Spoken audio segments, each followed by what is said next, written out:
Court will come to order. It is Tuesday, October the 15th, 2024. It's 9 o'clock in the morning, and the Kerr County Commissioners Court is now in session. If you would, please stand for the prayer and the pledge, which will be led by Commissioner Harris. Lord, we pray that you guide us as always. Satisfy the needs that need to be met during this meeting. Please guide us through the transitions our country is going through, as we know you have a plan for us. Lord, please guide us so that this meeting can be productive. Let us be effective and decisive. And Lord, please send us some rain when you see fit. Amen.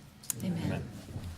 I pledge allegiance To the flag of the United States of America and to the republic for which it stands, one nation, under God, indivisible, with liberty and justice for all. Please be seated. First item of business is to request everyone to turn your phone off or to vibrate so it does not interrupt the proceedings. And then secondly, as we do in our regular court meetings, we have public input. This is an opportunity for the public to offer their input to the court. We do not get the opportunity to give you our output back, but we do have the opportunity to listen to what you want us to hear. If it is an item that's on the agenda, we ask that you save your remarks for when that agenda item is called. If it's not on the agenda, this would be the time to address the court. Is there anyone who would like to offer public input to the court?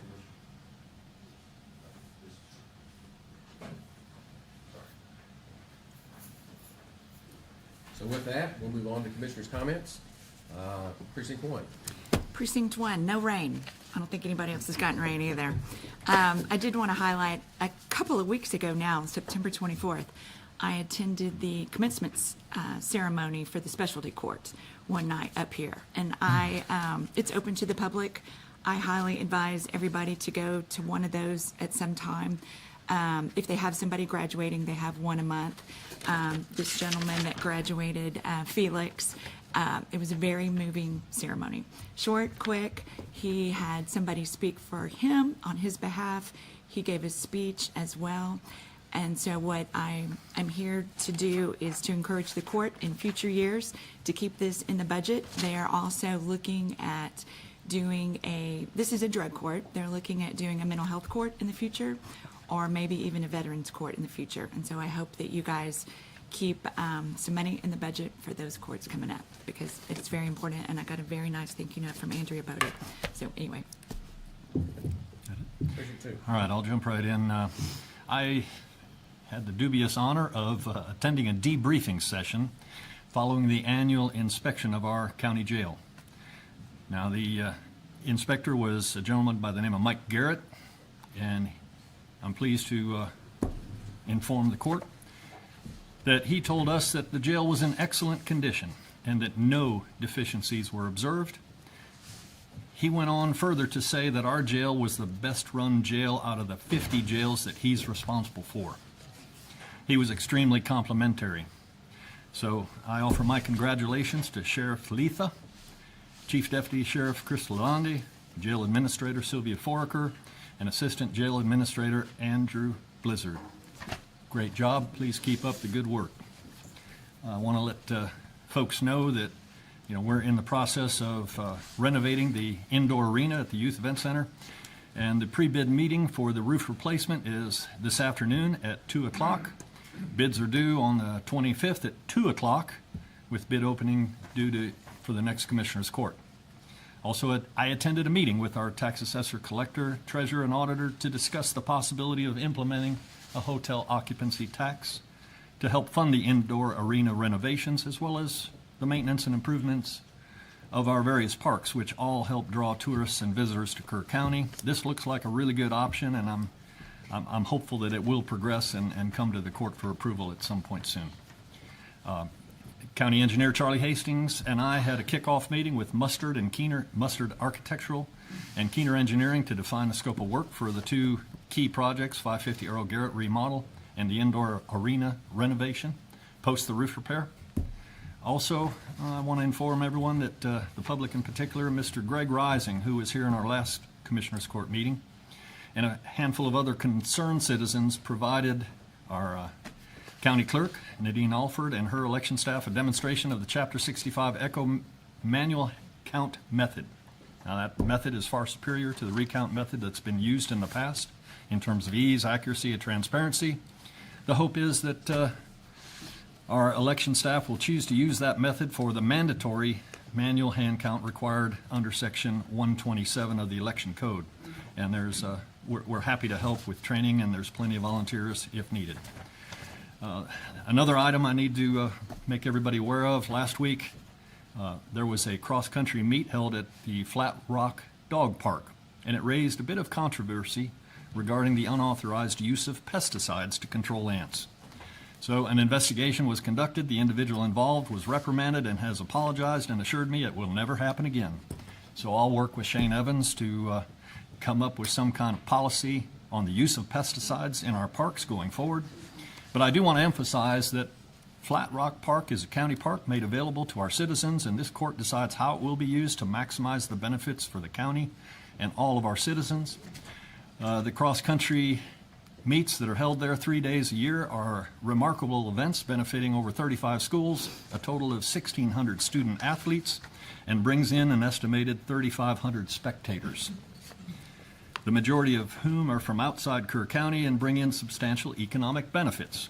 So I'll be working with some of the key players to minimize the inconvenience of these events on those who enjoy the regular use of the dog park.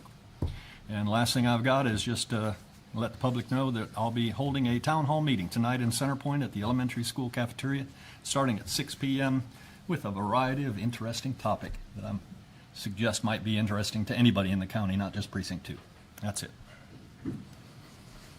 Okay. Can you follow that up? Pretty short compared to that. Almost break. Yeah, sometimes for break. Definitely need rain, and I will be putting the burn ban on in the morning or later today. Because it's been really, really dry. And Thursday, there's a Region Day meeting at 10 o'clock at UGRA lecture hall, for those that want to attend that. And then at 1 o'clock, there's a animal advisory committee meeting, 1 o'clock here in this morning. Once again, both those are open to the public. Very good. Precinct 4. I can be shorter than that. Well, we do need rain. One thing coming up, I believe this Saturday, I'm sorry, a week from Saturday, the Hunt Fall Festival is always fun time to take the kids out there. It's also a benefit. They have auction items, silent auction items and stuff, so I encourage people to go to Hunt Elementary School for that. That's all. We just had, Mountain Home had their fundraiser over the weekend. I heard it was well attended and what have you, and hopefully they brought a lot of money. I haven't heard. So support our VFDs as they have benefits. I believe y'all have, Center Point has one this Saturday. Thank you. I forgot to mention it. Saturday, the 19th, 4 to 7 p.m. Good deal. So Fish fry. support these volunteers, because when you need them, they're there. So that's all I got to do. Very good. Let's move on to the consideration agenda. Item 1.1 is consider, discuss, and take appropriate action on a request from the Jewish community of the Hill Country to use the courthouse grounds for a Hanukkah menorah lighting ceremony on December 15, 2024, from 6 p.m. to 7 p.m. Greg Bettkauer.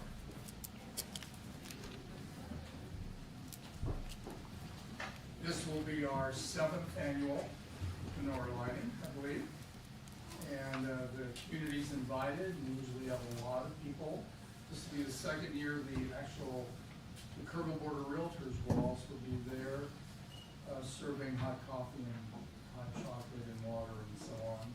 It'll last about an hour, and the menorah will stay up through the end of the year, coinciding with the Christmas decorations. So we certainly like that approval and like to continue this wonderful tradition. All right, Judge, I move for approval. Second. Got a motion and a second to approve the annual Hanukkah menorah lighting ceremony on December 15th as presented. Any discussion? Those in favor say aye. Aye. Aye. Opposed? Unanimous. Thank you, Greg. Thank you. Moving on to item 1.2, consider, discuss, and take appropriate action to approve a proclamation declaring October of 2024 as Hill Country Night Sky Month. Dr. Rector. Thank you, Alderman Judge, Commissioners. It is an honor to be here once again and ask you to consider October 2024 as Hill Country Night Sky Month. We're here this morning representing the Cook County Friends of the Night Sky. And the reason for declaring October 2024 a proclamation as Night Sky Month is to make people aware of the importance of proper outdoor light, that we need to decrease the amount of sky glow that we have in order that we can see the wonderful views of the night sky. Charles, we have these pictures were obtained recently over Kerrville. You see the night, the beautiful lights. You can see northern lights over Kerrville. Very unusual occurrence, but a beautiful night.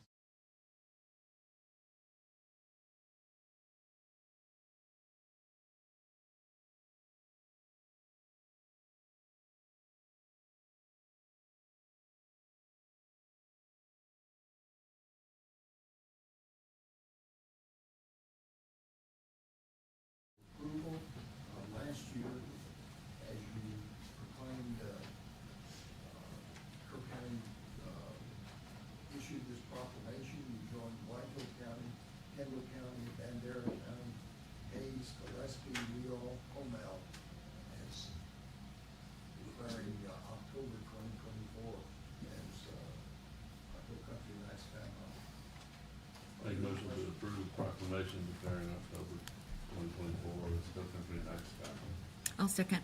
Got a motion and a second to approve October of this year as the Hill Country Night Sky Month as presented.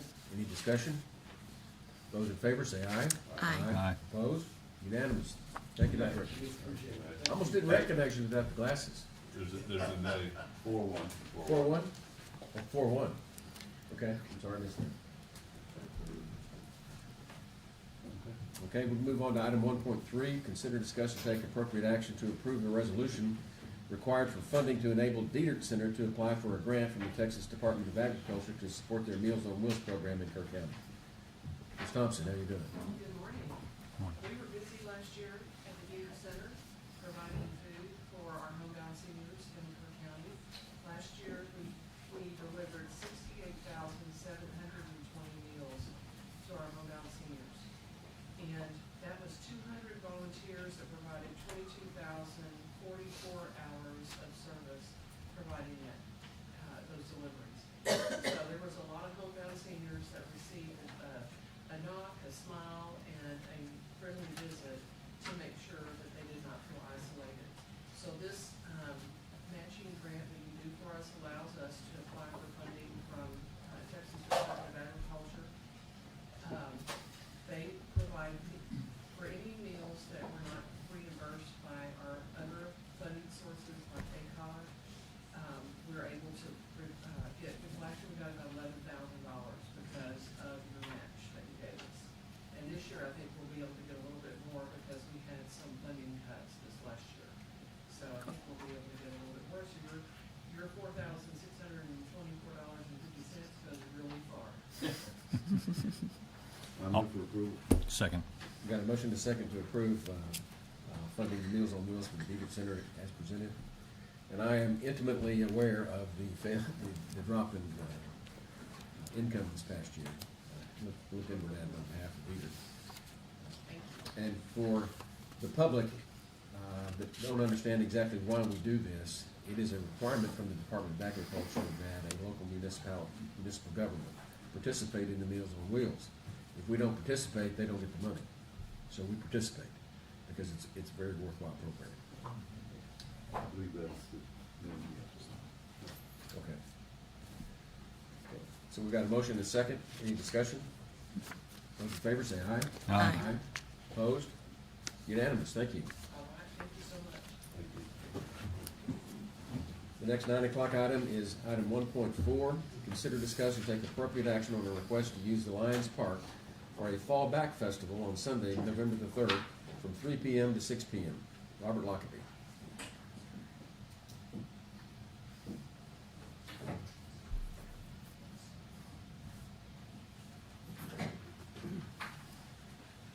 succinctly, our plan is to go to the Lions Park if it is available that day. We will have an evangelistic outreach there at the park. We will be serving barbecue. We'll have a band there with gospel music. We're going to have testimonies from folks that are in prison, these kinds of things. And we would simply request the use of that for November the 3rd, starting at 4 o'clock evening. 4 o'clock or 3 o'clock? He probably wants access at 3 to set up, and the event starts at 4. Got it. Are you going to be wanting to close the park to other people? Yeah, it's going to be open to the public. Open to the, but it is open to the public. That's kind of, Challenge. right. My one question is, do we have electrical out there so we can plug in to a pole that is hot? No? Okay, then we will be taking generators out there so we can have the power for the band. Okay. All right, I'll go ahead and make a motion that we approve the request to use Lions Park for a fallback festival on Sunday, November 3rd from 3 to 6 p.m. I'll second, and then I have a question. Does he need to fill out that mass gathering application? Depends on the size of the crowd. No, he said it wouldn't be large enough for us. It doesn't meet the minimum. Okay. What that's- Are you volunteering for the next No. mass gathering approved? Over 500. We've got a motion and a second to approve the use of Lions Park and Center Point for a fallback festival on Sunday, November the 3rd, from 3 to 6, as presented. Any discussion? Those in favor say aye. Aye. Opposed? Unanimous. Thank you. Thank you very much. Appreciate it. Moving on to item 1.5, consider, discuss, and take appropriate action on a request from the Alamo Letter Society to place a bronze plaque containing Colonel William Barrett Travis' victory or death letter on the courthouse grounds. And is Scott here? Doesn't look like it. I mean, I met with Scott. I support this, but I think to be able to answer any needs to sell questions, it, he yeah. really needs to be here. So in the absence of Scott Bradley, I think we probably need to pass it. We'll pass it to Again. Sunday. Well, it's like, I don't believe there'll be any cost to the county, but I'd like to have him confirm that. And then it comes down to where are we going to put it? Right, okay. And that's still up in the air a little bit. So if he's not here, I had met with him and suggested that he meet with the other members of the court to bounce ideas off of them in terms of where to put the thing. So we don't have to waste too much time in court, but I don't know where he got to on that. All right. So let's pass on it. Let's move on to item 1.6, consider, discuss, and take appropriate action to approve the interlocal agreement between Kerrville Independent School District and Kerr County to allow KISD to use the Hillcrest Youth Event Center as an emergency evacuation site for FY 24-25. And this is something that we do every year. Dr. Ringo's not here, but I will make a motion that we go ahead and renew this interlocal agreement with KISD to use the Youth Event Center in case of emergency. I reviewed the contract, nothing's changed from the years. Right. It's same old, same old. Got a motion and a second. Any discussion? Those in favor say aye. Aye. Opposed? Unanimous. 9:15 item is 1.7, consider, discuss, and take appropriate action to authorize the formation of a sub-regional planning commission pursuant to Chapter 391 of the Texas Local Government Code and an interlocal cooperation agreement with Kendall County and other governmental units as may be subsequently agreed by the SRPC members to plan for and protect the health, safety, and general welfare of our residents and to study, research, and plan for the future development of our communities regarding battery energy storage systems that may potentially be located within the jurisdiction of the SRPC. Mr. Paces. Okay. Let me pass out copies of the resolution which I had submitted with this agenda item. Is it the same as was in the backup? Yes, sir. I didn't know whether you might need an extra one. I also want to pass out copies of a, let's see. This is a motion for partial summary judgment to just show that 391 commissions have been given standing in a court. And this one in particular was for the Waller County, and they were ultimately successful in forcing TxDOT to participate in the coordination of their development planning, and ultimately it defeated the Trans-Corridor project that had been proposed to go through there. So we've had a number of meetings, particularly with Kendall County and concerned citizens, both in Kerr and Kendall, about forming this 391 commission. And there seems to be a lot of support to do it. A lot of progress has been made. And, we had a meeting which 4 members of this court attended in comfort, and there have been additional meetings subsequent to that. This item is also being discussed in the Kendall County Commissioners Court today. They have a similar resolution to ours on their agenda. And the idea is to partner with Kendall County and form this commission. And the key thing about a 391 commission is that government agencies are forced to cooperate with the commission. It gives far more leverage and influence, and it will also help us in terms of trying to work with the state legislators to get some more favorable laws to regulate this industry. So happy to answer any questions, but I'll start with making a motion to approve and authorize the formation of a sub-regional planning commission pursuant to Chapter 391 of the Texas Government Code, to partner with Kendall County and other government units as may subsequently be agreed by the SRPC. This is to plan for and protect the health, safety, and general welfare of our residents, and to study, research, and plan for the future development of our communities, particularly regarding the battery energy storage systems that are trying to find a foothold in Kerr County and Kendall County. Second. We got a motion and a second. Floor is open for discussion. Are there any costs associated with forming a 391? There are costs, but none may be borne by the county. So there will, in fact, the judge that was involved in Waller County doesn't need it anymore, so they've already set up a nonprofit organization, and they're happy to assign it to the SRPC so that any funds required, primarily legal fees, Is that where the cost would come from? would be paid legal fees? by private, contributors through a fundraising mechanism. So that saves a lot of time. And, they've already identified an attorney who has experience working on these commissions, and they're pretty much willing to do this pro bono, but they'll be very happy to get any kind of financial support. Is that the same lawyer for the West Texas billionaires underwriting everything? I don't know. I don't think so. This is Dan Why are we doing Benefield. this? Why? To try to stop the battery energy storage systems from coming to Kerr County. In particular, those that are not safe. There is, and you've heard it, there's massive concern from residents in our communities where these things are being targeted about the potential for lithium battery thermal runaway fires. If a fire does occur, and they have in California and elsewhere, we can't fight it. Our volunteer fire departments, number one, we don't have enough water. We certainly don't have enough phone. And then we have sensitive groundwater that could be contaminated.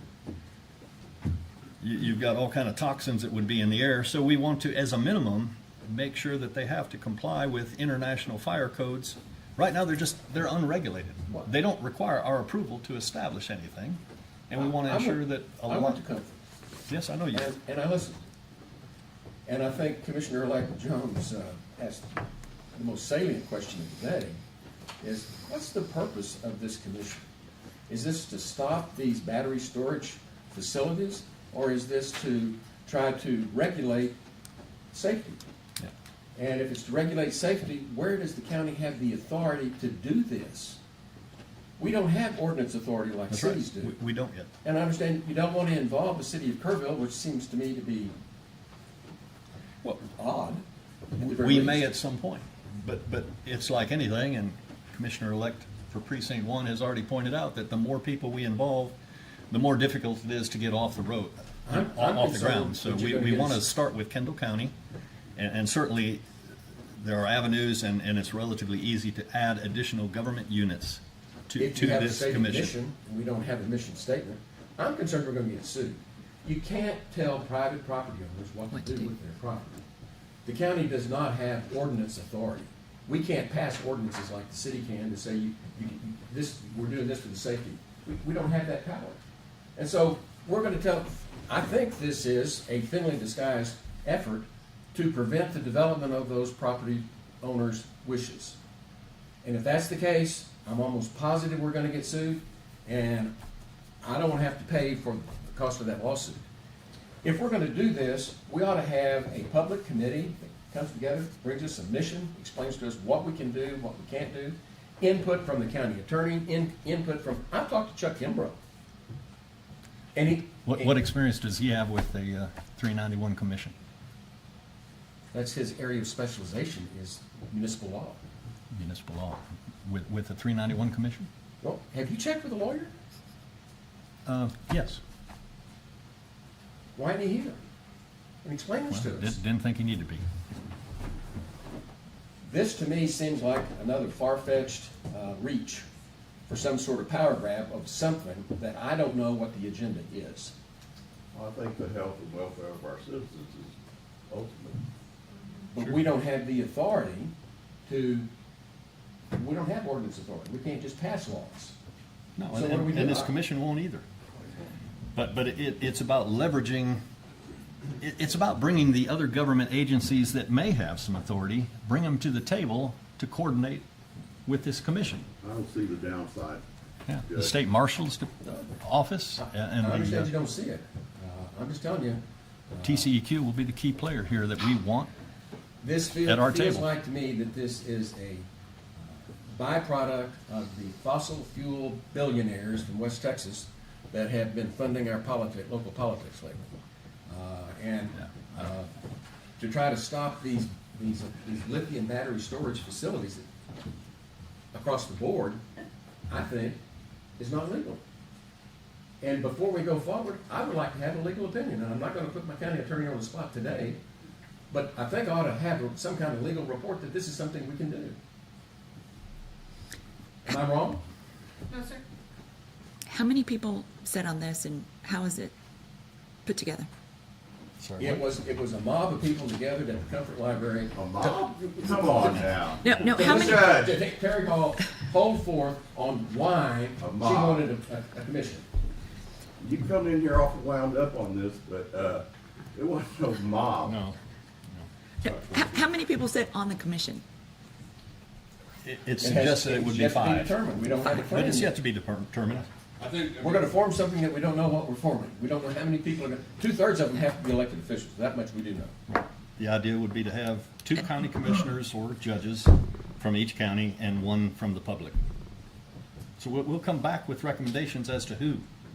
Why do we- The why first do we step is consider to this have a when we have the resolution that details? says we want to do this. Why are we rushing into this without getting the details? This time is of the essence. Yeah. We've been talking about it for a while. We've already signed 2 resolutions opposing BEST, and you signed on both of those, one that went to TCEQ and one that went to That's Representative within our sort of power. elect West Verdell, and also Senator Pete Flores, looking for support on these issues and asking for legislation that will help define regulations. Legislation, yes. Well, that's Absolutely. part of it, and having a commission gives you more influence at the legislative level. I think that I don't see the problem in doing a 391 and moving forward, but I do have a problem with the resolution. Okay, well, The we're, That can be tweaked. happy to tweak It's it. not just tweak, it's under authorization C, the judge or designee is authorized to take all steps necessary or required under 391, local government code to establish and join HCEC, SRP, including cooperating to form interlocal cooperation agreement. I read that says that all of a sudden this is no longer come back to this court. No, I it will must not come do- back here. I know, and that's not what it says here. Okay. Nothing That is true. will get done I won't vote for it until there's bylaws, because I don't wanna go down a path.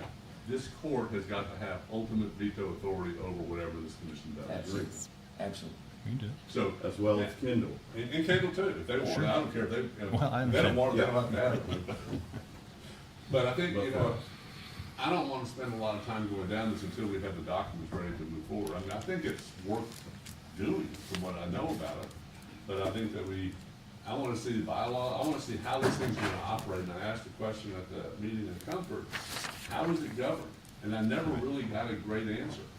I There will got be that there's, those. that people are appointed. Well, who's, you know, you have 3 are elected officials, but can they I mean, there needs to be a lot of detail figured out before we can go forward with it. So I mean, I'm in favor of moving forward with forming one and preparing the necessary documents with Kendall County or in local agreement with Kendall County and bylaws, something, and how it's governed. But I can't just vote for a resolution that's gonna, to me, give a lot of that authority outside of this court. Well, if you have language to suggest, I hear what you're saying about bylaws. I've seen a draft bylaw document, but I haven't shared it, so we can Well, share that. delete C completely. I don't have no problem with that. I guess I go back a little bit more fundamental. When we were looking into our capital improvement program and what kind of bond issue we were gonna recommend to the people, we formed a committee. And every commissioner appointed a member of that committee. There were 5 people. They did the recommendation, they did the research, came back and made recommendations to us. And that's what we followed. At this point, we've got half of this county, the city of Kerrville, excluded. That didn't make sense to me.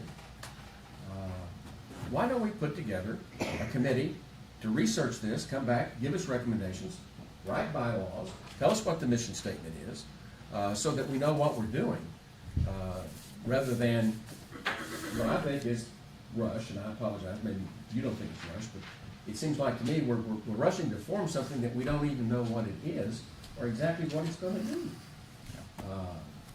Wouldn't we wanna know that?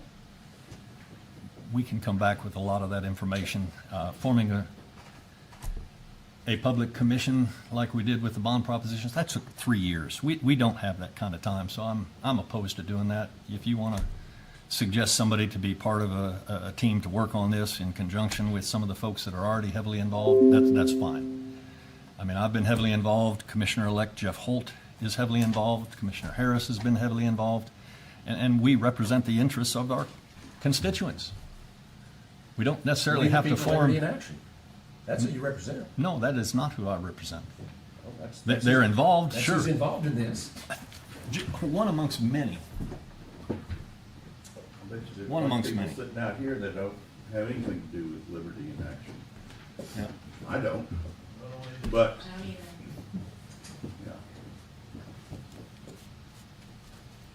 yeah. You're the only one I've found in the county that doesn't want to fight this stuff. I signed the resolution, I'm not in favor of these batteries. I would like for them to be regulated, but we don't have the authority to do it unless we get them under contract. The only way to get them under contract is to give them a tax abatement.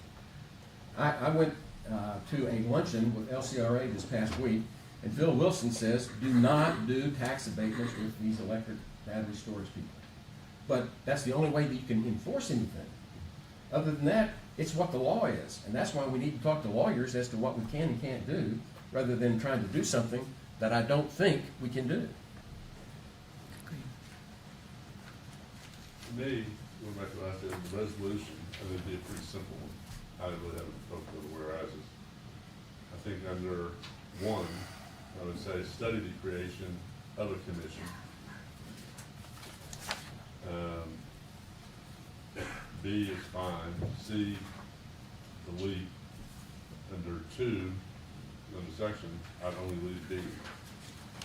I'd delete the rest of it. Because we're not ready to move it. It's, you know, I can see the merit of a resolution saying we want to study this and go forward with a, you know, evaluate.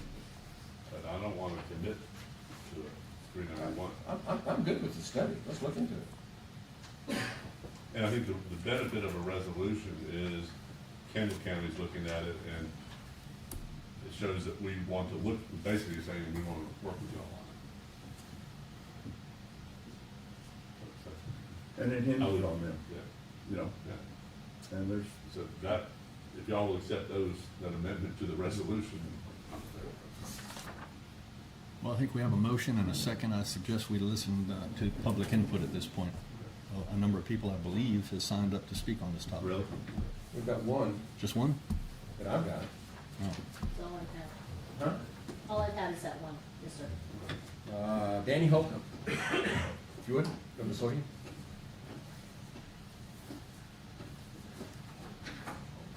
Morning all. My name's Danny Holcomb. I'm at 50 Riverside Drive in Kerrville. I want to thank the court for hearing my opinions. I do appreciate it. I want to talk on the best situation, the battery energy storage system. In the past 5 years, there's been over 25,000 incidents. Lithium batteries producing a hazardous fire. The one thing that I have not heard y'all talk about is the welfare of our people, welfare of Kirk County. What this is going to impact, how this is going to impact the people of Kirk County. When these batteries overheat, they cause a chemical reaction. Not only in the one area or battery that it started in, but it multiplies quickly. There's been over 40 known fires in the BEST system over the past 5 years. Not only does it produce the fire, it produces toxic gases. All the fire department can do is sit there and contain the area. They cannot put it out. And the research I've done in the containment areas of these systems do not really contain what's produced by this fire. It causes a health hazard. The gases and the chemicals that leach into the ground. And when they leach into the ground, they're going into our water system. This county is dependent on the water that we have. If we have contaminated water, our county residents are going to be in trouble. We're not going to be able to live here anymore. The way of life that we love is not going to be possible if this is contaminated. Now, they sell us on the fact it's going to produce jobs. They bring in their own people. And then they have somebody sitting in another place in Houston or someplace that monitors these things. It's not producing any jobs.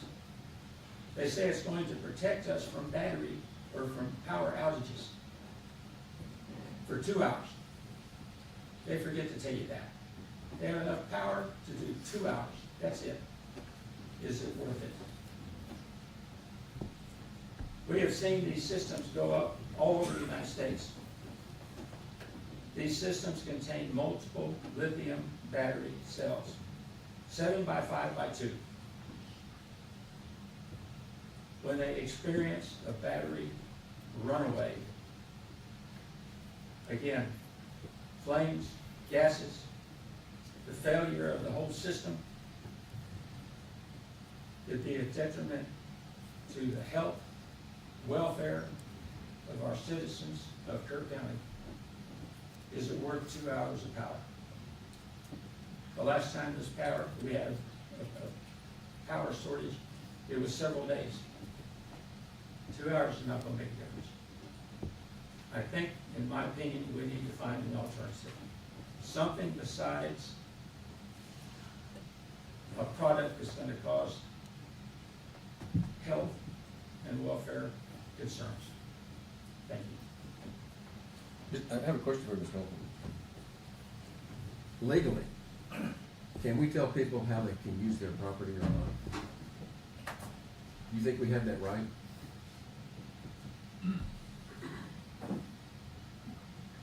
That's a tough question, Judge. I know, But it really is. if I were to have some land and I were to sell it to somebody that would kill hundreds of people, I'd have a conscience. gonna put money over the health and welfare of my friends? That would be my concern. I was told, and I don't know this for a fact, please forgive me, I didn't research it. But I think everybody knows there was supposed to be a high-speed bullet train between Dallas and Houston. And a lot of controversy came up. 391 was commissioned was used to stop that train. It's not in existence today. So the 391 commission, I think, is a tool that we can use for the general population of Kirk County. Will it hurt a few people? It very well might possibly do that. But are you gonna put 54, 55,000 people at risk? Can you do that in clear conscience, knowing that these things are so destructive and can cause serious injury and health hazards? That's my concern, sir. If I had the land that was gonna sell it, it'd be tempting, or lease it. I could get $5,000 or $10,000 a month for the rest of my life. I'd be set. But how many of my friends am I gonna kill? If that battery goes up. And what about the property? It won't be worth 2 cents anymore. The valuation will go down tremendously. So that's my concern, sir. Thank you. Anything else? Mr. Jones?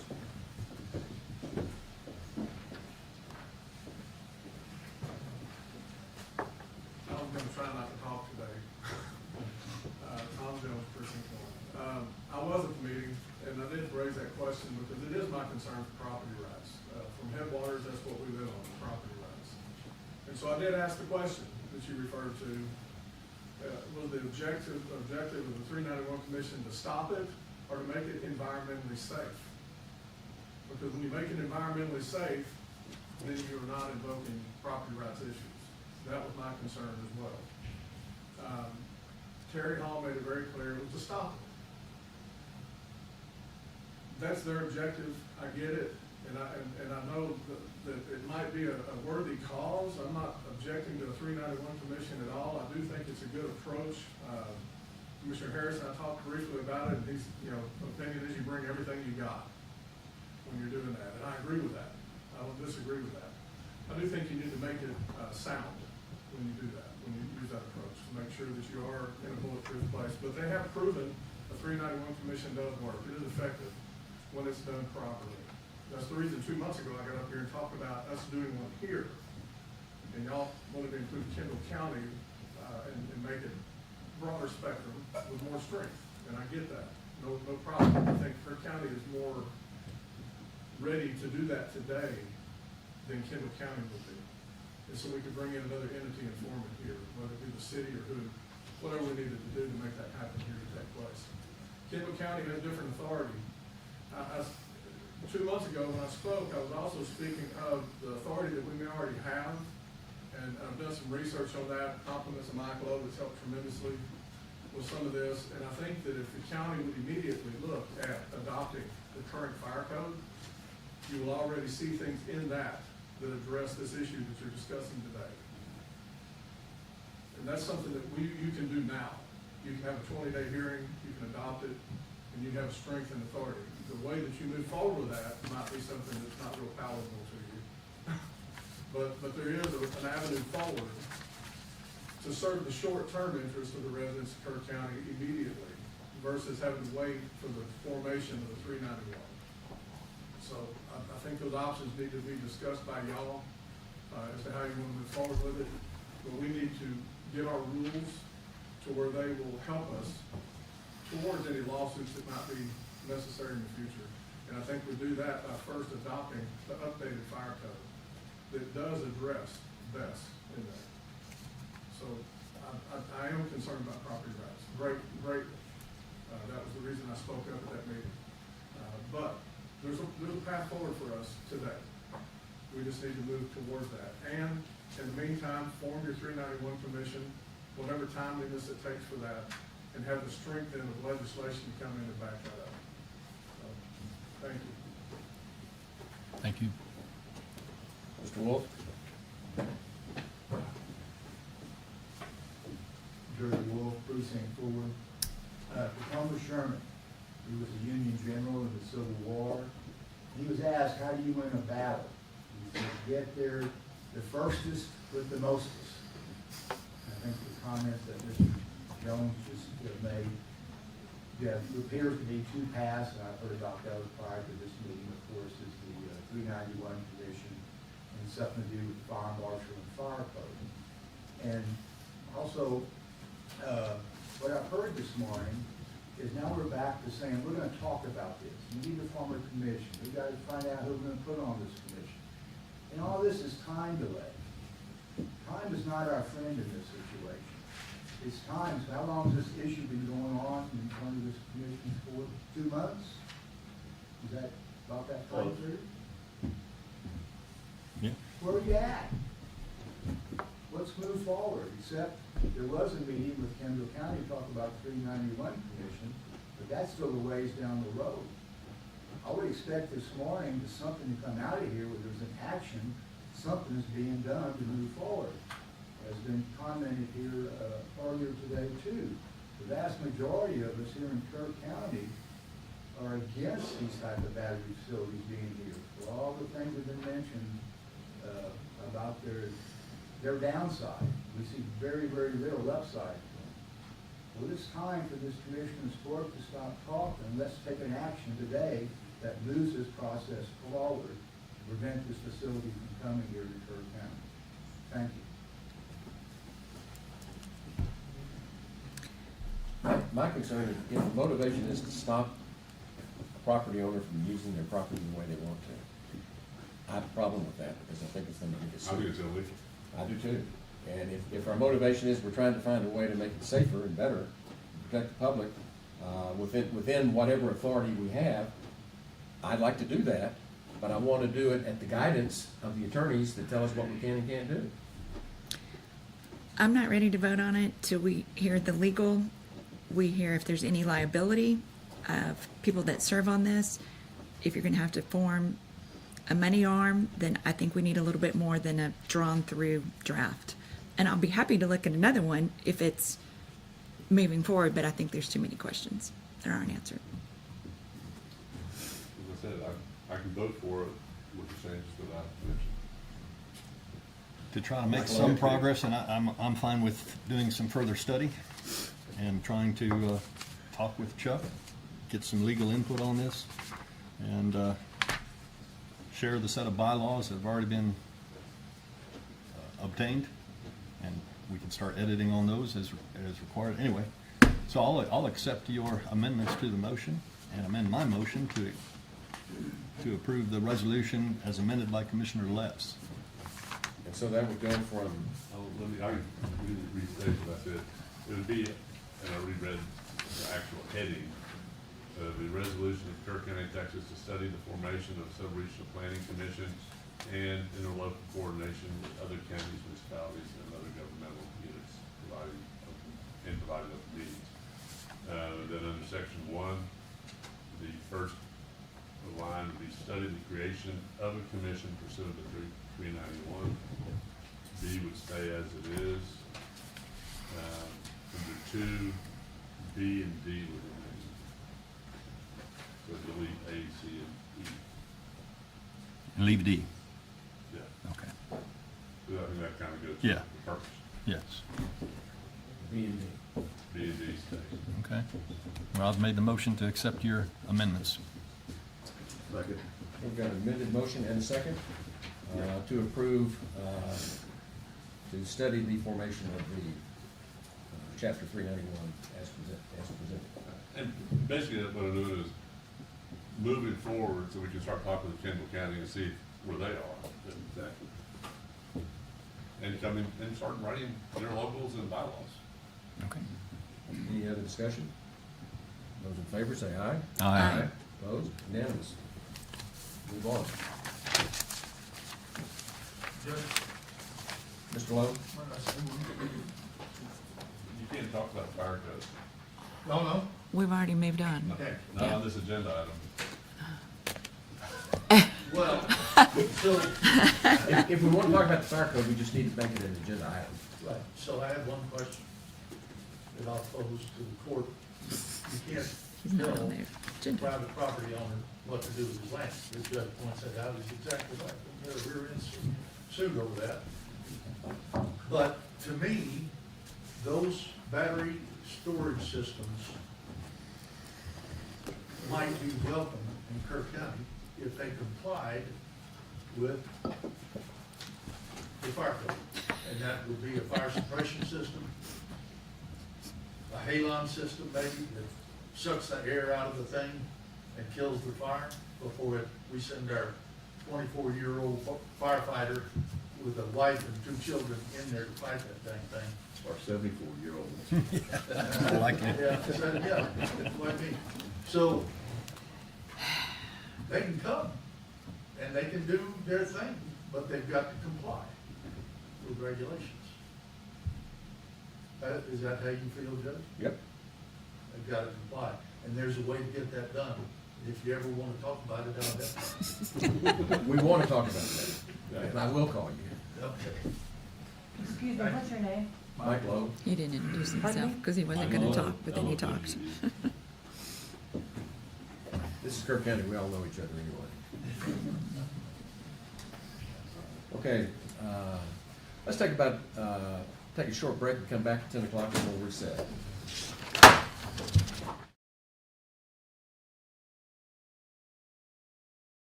Back to order. I want to make an announcement that we have a new AV system. For those of you who haven't seen the new microphones, hopefully you can hear us. No, We're trying to fine tune it, so be sure and give us your input so that we can figure out exactly how we can better use these things. And for those that go to the podium, there is a microphone up there. If you would pull the microphone and project your voice so that you can be heard. So with that, we'll move on to the next item on the agenda, which will be a well, I'm looking to see. I don't think we have it. We don't have any 10 o'clock items today. Just go down the list. So we'll go right back to 1.8. Consider, discuss, and take appropriate action to approve the Kerrville Public Utility Board Commercial Outdoor Lighting Service Agreement for installation of security lighting on the north side of the courthouse. Constable Gonzalez. Shane Evans. Good morning, Your Honor, commissioners, members of the audience, members on YouTube watching. Myself and Shane Evans here, maintenance director supervisor. Myself, Paul Gonzalez, Kirk County Constable, Precinct 3. We're here as representatives of Kirk County to present and request your approval in steps in adding additional lighting to the campus. This would be on the north side, which is the Jefferson Street side.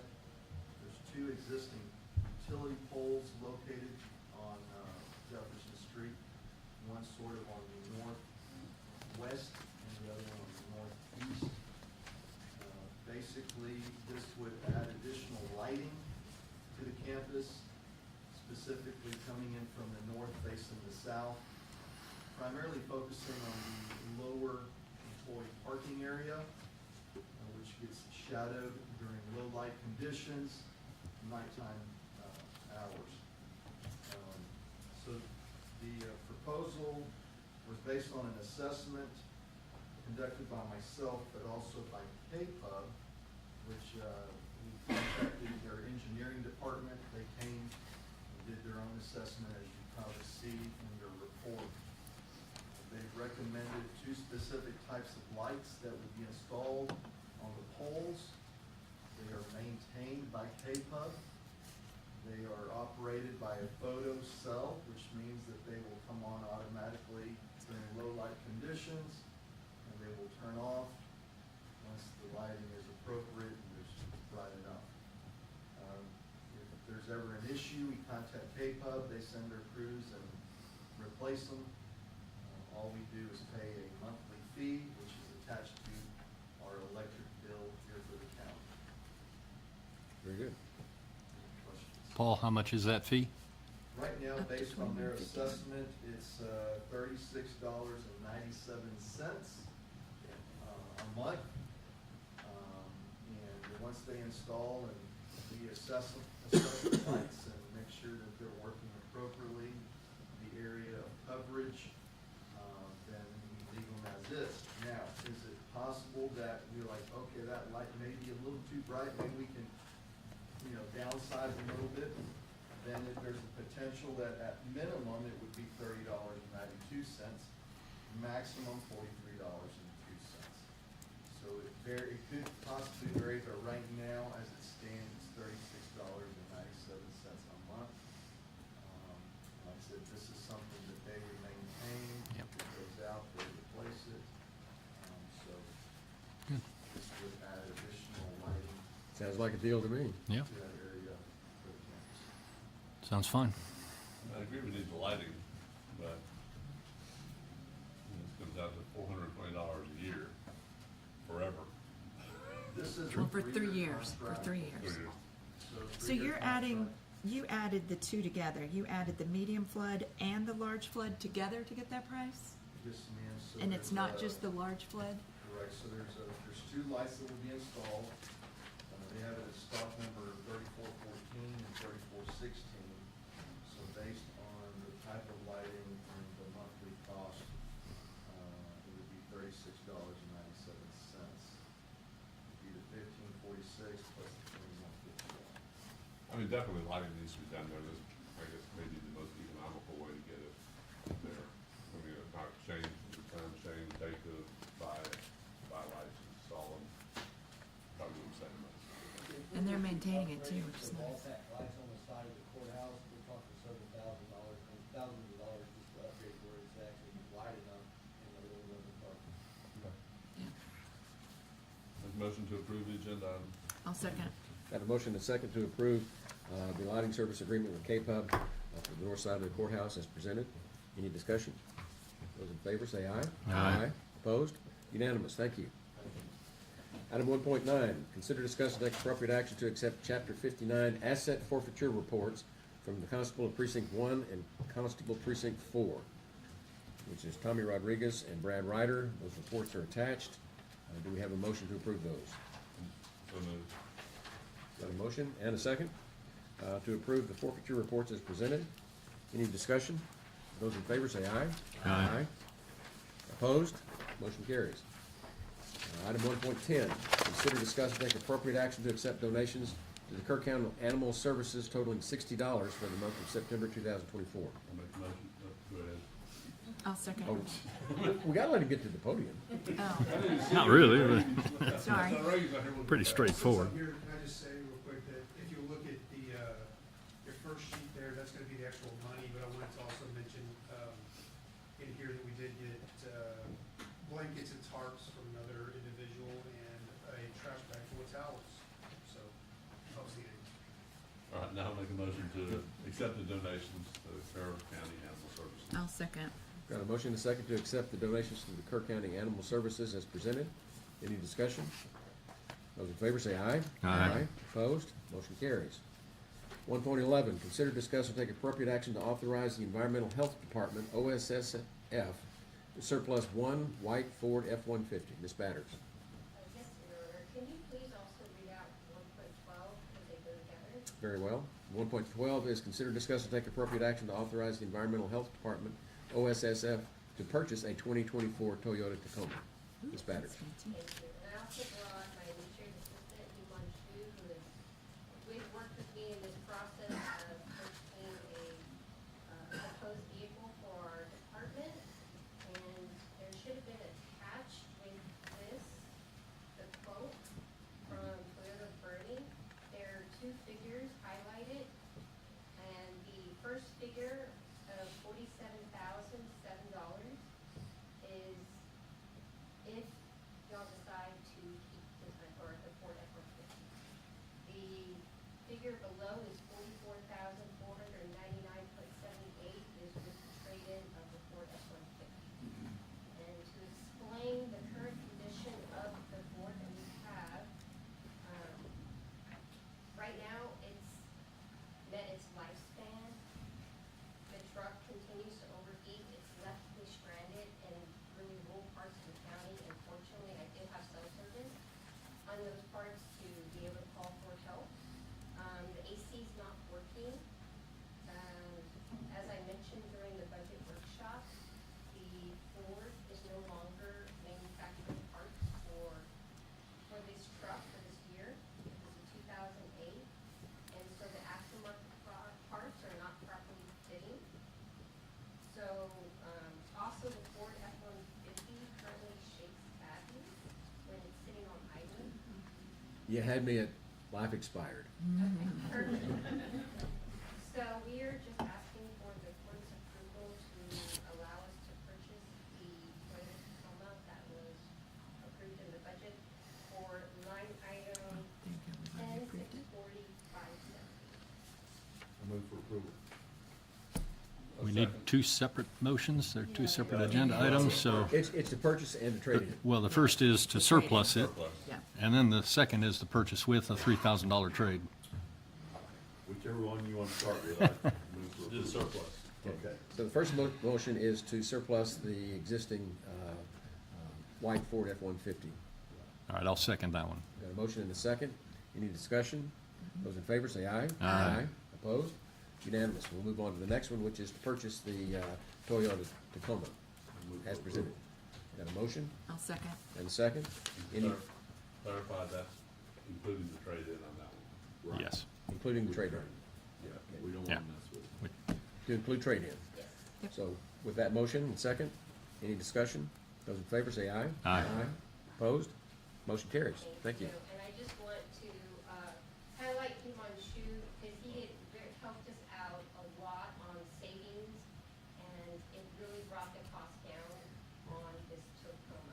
Well, if he's ready for his baptism by fire, we'll just scoot him right up to the podium. It's a cultural thing, I think. He's great at negotiating, and that's a skill that many of us should try to learn. So well done. Thank you. Good job.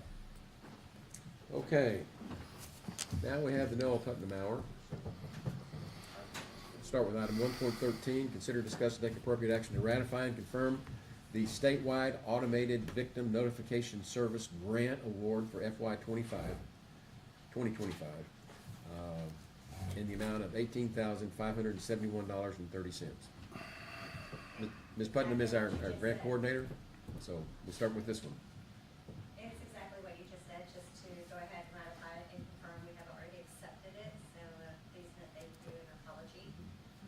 Just for informational sake, last year was $18,030.39, so it runs about the same every year. Make a motion to ratify it and confirm the savings grant award for 2025. I'll second. Got a motion and a second to approve the savings grant as presented. Any discussion? Those in favor say aye. Aye. Opposed? Motion carries. Item 1.14, consider, discuss, and take appropriate action to approve the 5th contract renewal with the Apris Insights LLC for the Savings Statewide Automated Victim Notification Service. Required victim information and notification every day, VINE, training has been completed by Chief Deputy Chris Lalonde and Jail Administrator Sylvia Foraker. Ms. Putnam. Again, that's exactly as it sounds, just action to approve the contract with the Priest Insights. I make a motion to renew the 114. contract renewal. 114. I'll second. Got a motion and a second to approve the VINE contract as presented. Any discussion? Those in favor say aye. Aye. Opposed? Motion carries. Item 115. Consider, discuss, and take appropriate action regarding the 2025 Kerr County resolution in support of the grant application for the FY 2025 Indigent Defense Formula Grant Program offered by the Texas Indigent Defense Commission, and authorize the county judge to sign said resolution. Ms. Putnam. This is the TIDC grant. The most recent one that we have received was FY 23, to my knowledge, this would be created. The amount of $40,127. It's about a year behind, if I'm not mistaken. Is that correct? We didn't receive any last year because our cost savings that we had due to developing the regional public defender's office on the region. So we didn't receive any last year. This is the formula grant. We Yes, have that's specific formula. grants for the Hill Country Public Defender's Office that do it. And, This grant is calculated by, that every county is eligible to receive a grant of $15,000 plus its share of the remaining funds budgeted. And so 50% of that is based on the county's percent of state population, and 50% is based on the county's present percent of statewide direct indigent defense expenditures. So you're So just the you're just asking to apply again, even though we didn't get it last Now, do you year. accept it? Yes, please. No, it's just, It's in support of the grant application. application. Yeah. Right. I'll make a motion that we approve item 115. I'll second. Got a motion and a second to approve the application for the Indigent Defense Formula Grant as presented. Any discussion? Those in favor say aye. Aye. Opposed? Motion carries. And 1.16, consider, discuss, and take appropriate action to execute the LMR Land Mobile Radio Project Manager Extension Contract utilizing ARPA funds funding. Ms. Putnam. Okay, this is just a little bit of house cleaning because we have gone ahead and extended the funding with court order number 40686 back on June 10th.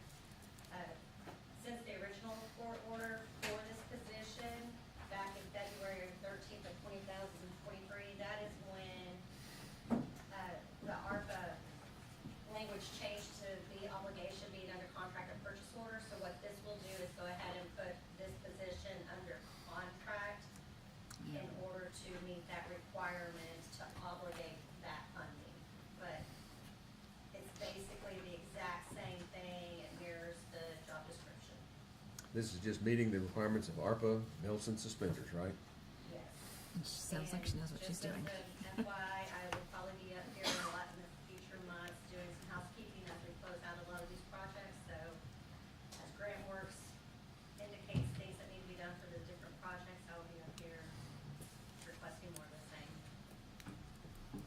I make a motion that we approve item 116. And this has been reviewed by the county attorney and by the sheriff's office. Second. Got a motion and a second to approve the LMR project manager extension contract as presented. Any discussion? Those in favor say aye. Aye. Opposed? Motion carries. Thank you. That was very efficient. Item 1.17, consider, discuss, and take appropriate action to set a public hearing for 10 a.m. on November the 25th, 2024, to consider a request to cancel both the original plat for Hall Ranch and the revision of plat for Hall Ranch Lot 3, plat files 22-07892 and 23-03772. Mr. Hastings. Thank you, Judge. This proposed plat cancellation results in 4 existing platted lots and the platted 60-foot right-of-way for Gillenshaw Road becoming 3 unplatted lots, with the platted restriction to further subdivide effectively removed. Lot 1 will remain 62.16 acres, Lot 2 will remain 226.97 acres, and Lots 3A, 3B, and the right-of-way will combine into 510.16 acres. It is our understanding at this time that the owner's legal counsel is working to resolve the issue of Gillenshaw Road right-of-way being canceled by establishing an access easement in its place. We will need proof of this resolution before the court can take action on the request to cancel the plat, but at this time, we're only asking for the court to set a public hearing. And the county engineer requests the court consider, discuss, and take appropriate action to set a public hearing for 10 a.m. on November 25th, 2024, to consider a request to cancel both the original plat for Hall Ranch and the revision of plat for Hall Ranch Lot 3, plat files 22-07892 and 23-03772, precinct 3. Move for approval. I'll second. Got a motion and a second to approve setting the public hearing for the request to cancel the original and revised plat of Hall Ranch as presented. Any discussion? Those in favor say aye. Aye. Opposed? Motion carries. Item 1.18, consider, discuss, and take appropriate action for the court to determine if additional work under East Kirk County Center Point wastewater collection project is warranted, and if so, the scope of the work to be included in a Phase 4 project funded under the Texas Water Development Board project number 10366. Mr. Hastings. Construction plans of phases 2 and 3 of the East Kerr Center Point wastewater collection project are complete. However, there are a number of properties with owners that have expressed interest in being connected to the sewer. There are several areas where short extensions to the sewer system will allow the connection of additional properties to the project. In addition, there are some improvements to the existing infrastructure installed under earlier phases that is needed. For example, the installation of sewers on Home Pass Road disrupted drainage facilities in the right-of-way, and improvements are needed to restore the drainage capacity and protect the new sewer infrastructure from erosion. In addition, lift station J, located at the back of Hill River Country Estates, requires a permanent solution for odor control. Odors that are produced in the lift station and force main reach high levels in gravity sewer that carries the flow along Skyline Drive. These and other improvements are discussed and will be discussed as a potential phase 4 of the project. Our project engineer, Don Berger of Tetra Tech Engineering, is here to present these items in detail. Mr. Berger, we have a new microphone up there, so project. Thank you. All right, so I just handed out the various exhibits.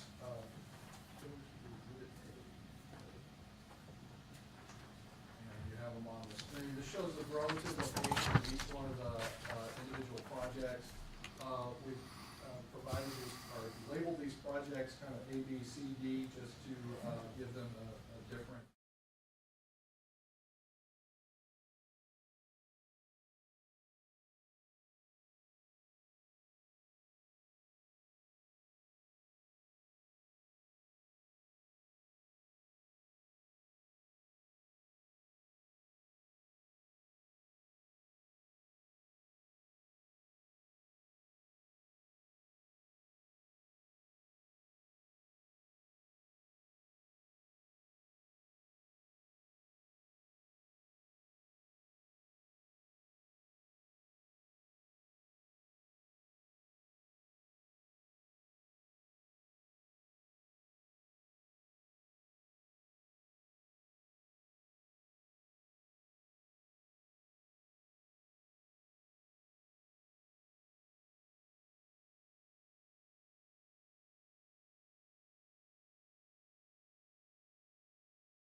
that and go back in. It's only about 250 feet, but it is in easement on the back side of the properties. The easements have already been acquired, so it's pretty much ready to go.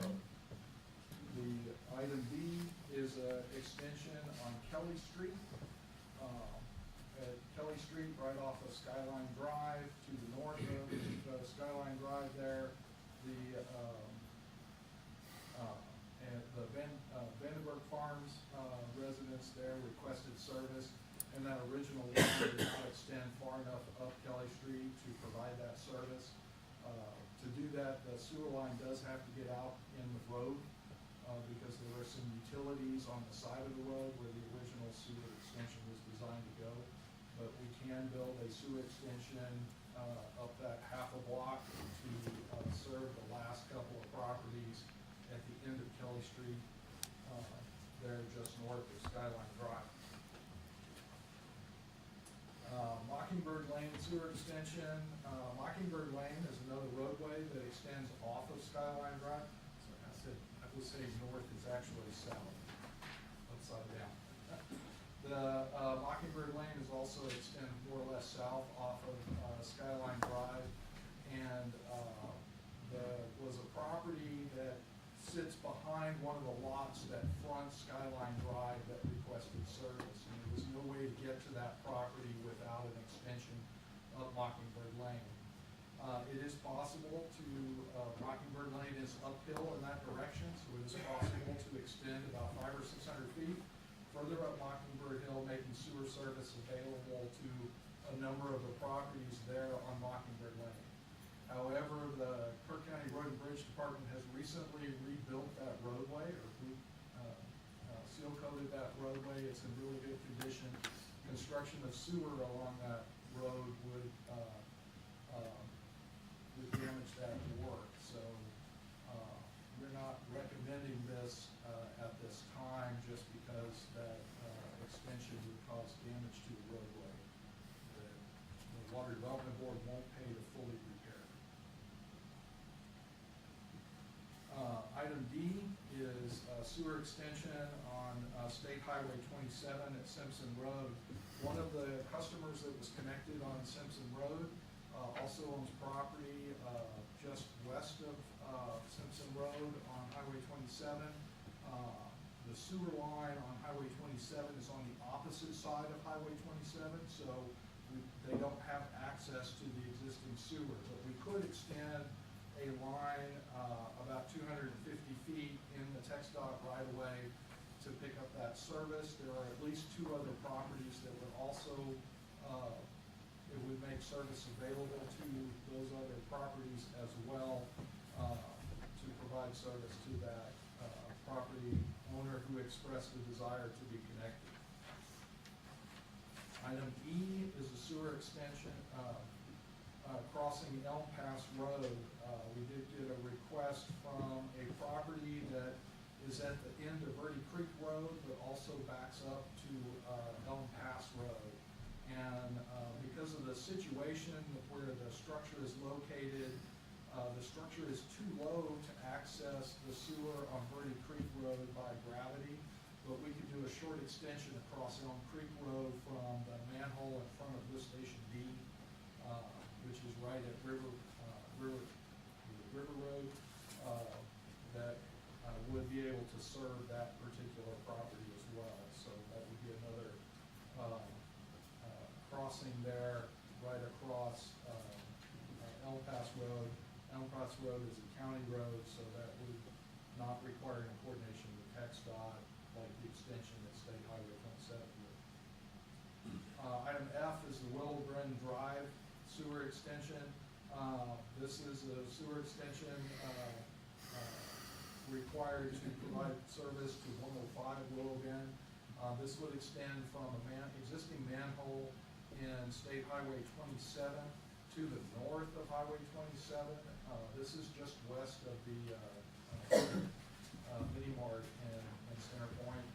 And this would also add that customer and make it possible for one or two other properties in that general area to be connected in the future as well. Item H is wastewater manhole protections on Elm Pass. When we constructed the line down Elm Pass, as part that goes into the mobile home park there, we discovered that there was most of the manholes were in drainage areas, and there's a risk to the sewer of being damaged by erosion around the manholes and that sort of thing. It may also be affecting the capacity of that drainage ditch. During construction, we did have a flooding event that was a result of the contractor not getting some of the drainage facilities put back in place in time for the storm. And so we're trying to prevent any loss of the sewer system to damage due to erosion, and also at the same time make sure that that drains properly and that the sewer lines are not impeding drainage in that area. And so this has been designed, the contractor for the phase 2 and phase 3 construction refused to provide a proposal for a change order to do this work. And so we'd like to add that to the project so that it can get done. Item I is pavement repair on State Highway 27. We have an area that is out of warranty from phase 1 that requires some pavement repair, and it's where the roadway intersects State Highway 27. So this was something that failed quite some time ago, or was never actually completed. So it's not really warranty work because the work is not completed, it was not paid for, but we do need to get this done. Item J is additional sewer services. This you'll find on that Exhibit D map. You'll find the additional sewer services. We have identified 52 additional services that have been requested. Of those 52, about 7 of them are not in a place where they can be accessed by existing sewers or the sewer extensions that we just talked about. And so 45 of them we can make connections to. Some of them require new taps on existing sewer mains, and the others would already have taps on the existing sewer mains, so it's just a matter of connecting the structures to the sewer system. And then item K is odor control for lift station J. Lift station J in the back of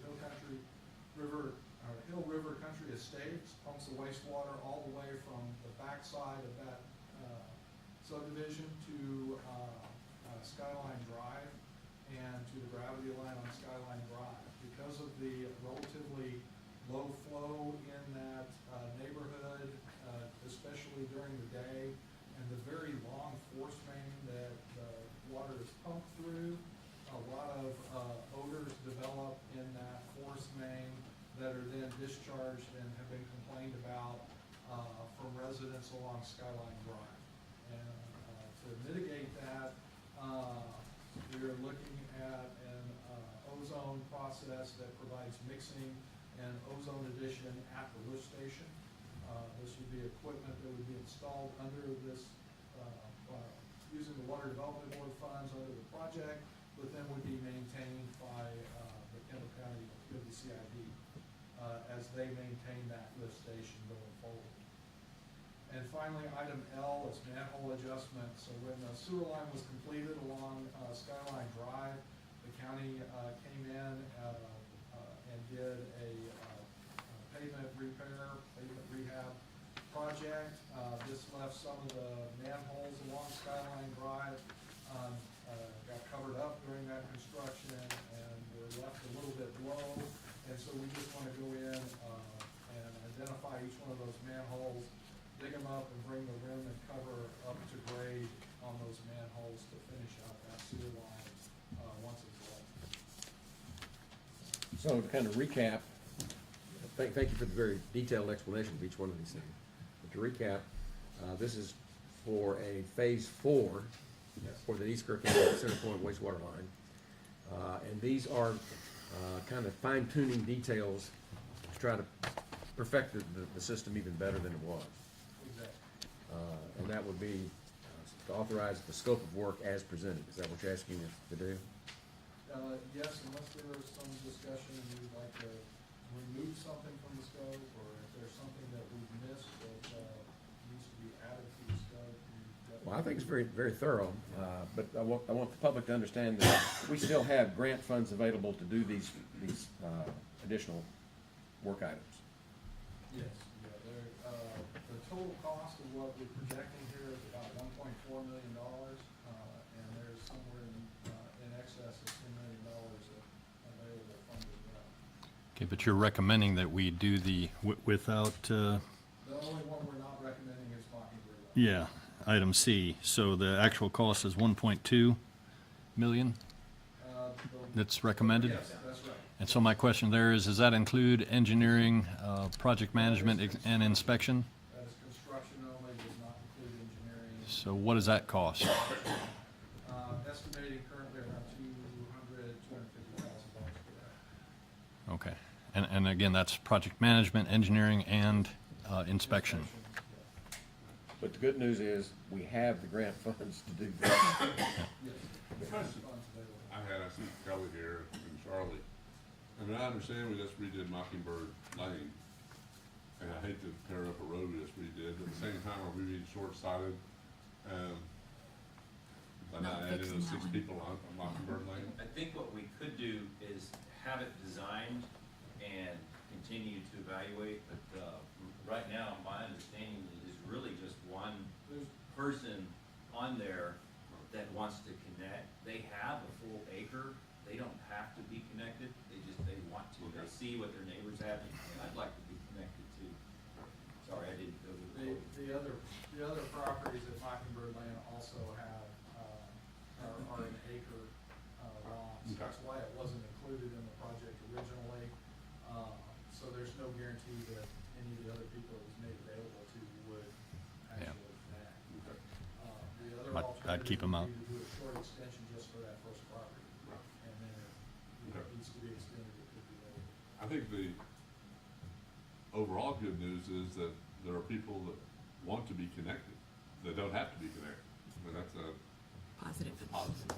Well, that's a 180 from where we started on this thing. And I might add, there's a number of people that want to be connected, they're still contacting us, and they couldn't be, and we need to get them connected. They're under an acre, and they need to be connected. We've got some people that, they're still having to pump their septic tank, and But- they're ready to So what's our connect. plan for them? Charlie, those are all included in the 45 service connections? Oh, okay. Yes. Gotcha. Yeah. My only other question for you is that one connection, Mockingbird? no, let's see. I think it was the second one. Yeah, the item B, that goes right in front of the Center Point Fire Station. Yes, yeah, that's. So how long would you have a trench open and have work going on there that precludes the department from running trucks in and out? Because that's a key. I think that. Driveway. The, work is just past the driveway on the, by the end of the line extends just past that driveway. I don't think it does. Very close. But they should be able to, get that done very quickly without, at least get out of the way of that driveway, quite quickly. Because if it does interfere, it's on the opposite side of the road, and we're gonna come into the road at a 45-degree angle, so they should be able to allow traffic in and out of there. Yeah, well, it's really important that we don't, a couple days, yeah, okay, we can move our trucks, but, I wouldn't expect it to be more than a week that they would need to block the driveway completely.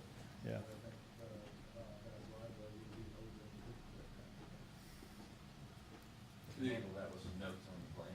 We can, yes. The other question, I think it's good to do these. The other question I have though is, the remaining 10 million, what can those funds be used for? Can they be used to pay down on any debt, or what's the use, what's the recommended use of the remaining 10 million? Yeah, so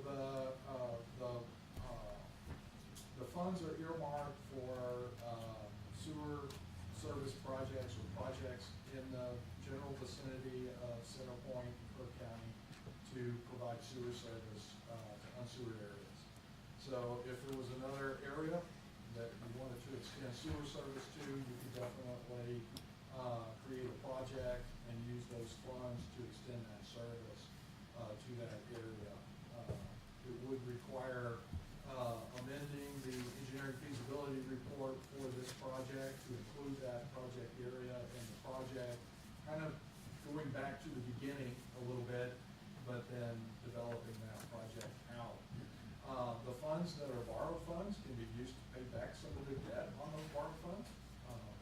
The grant funds, the loan forgiveness funds, and some of those funds, I'm not sure that those can be used to pay off debt service at this time. So we've been trying to focus on using those loan forgiveness funds and other grant funds first, so that any funding left over could be used to pay down some of the debt service. Donna, is there any issue? I mean, this whole project was originally based on, economically distressed area. Now, some of the service connections that you'd be doing here are not economically distressed. They're just people that would like to tie into the sewer system. So any issue with any of our funding because you're using it for people that aren't? Not all of the funds are tied to the economically distressed areas program. Yep. There are only certain fundings that are tied to that, to those funds. However, in the original documentation for the submittals or the applications for those economically distressed area program funds, pretty much the entire service area was labeled the economically distressed area. And so we can use those funds within that area. Yeah. So, But you're saying we don't necessarily need to use those funds anyway? We have other funds there that are don't other have funds those? as well, yes. And I'd suggest we try to use the other funds first. We would have other funds that are not tied to that EDAP program that could be used. Well, it sounds like to me you're maximizing what's available for us. That's And we what appreciate wanna that. do. We appreciate that. Is there a motion? What did we motion on? Just to allow additional work? I'll make a motion on 118 that we take action to go forward with the additional work on this phase 4 As presented. as presented. Less item C.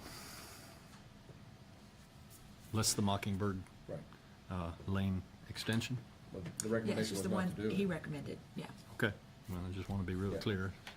So it's the 1.2, and we'll also have to make funds available from the already available grants to cover project management, engineering, and inspection services, which you said $250,000, or what was the number? Approximately, we'll come back to the court with a firm proposal and contract for that, contract amendment. So this is really just a Authorize Just the the work ones he gave, proceed. yeah. This is a scope of work authorization for it. Right. All right. Do the contract, return to engineering. Well, it all has to go out to bid and everything anyway, so. Yeah. So it's But just- you're right, so it's the scope of work. Okay, we've got a motion and a second to authorize the scope of work as presented for phase 4 of the East Kirk County wastewater line as presented. Any discussion? Those in favor say aye. Aye. Aye. Opposed? Motion carries. Thanks, Don. Thank you very much. Item 1.19, consider, discuss, and take appropriate action for the court to release portions of the VA pedestrian pathway sidewalk project to the city of Kerrville for city ownership and maintenance. Troy Hastings.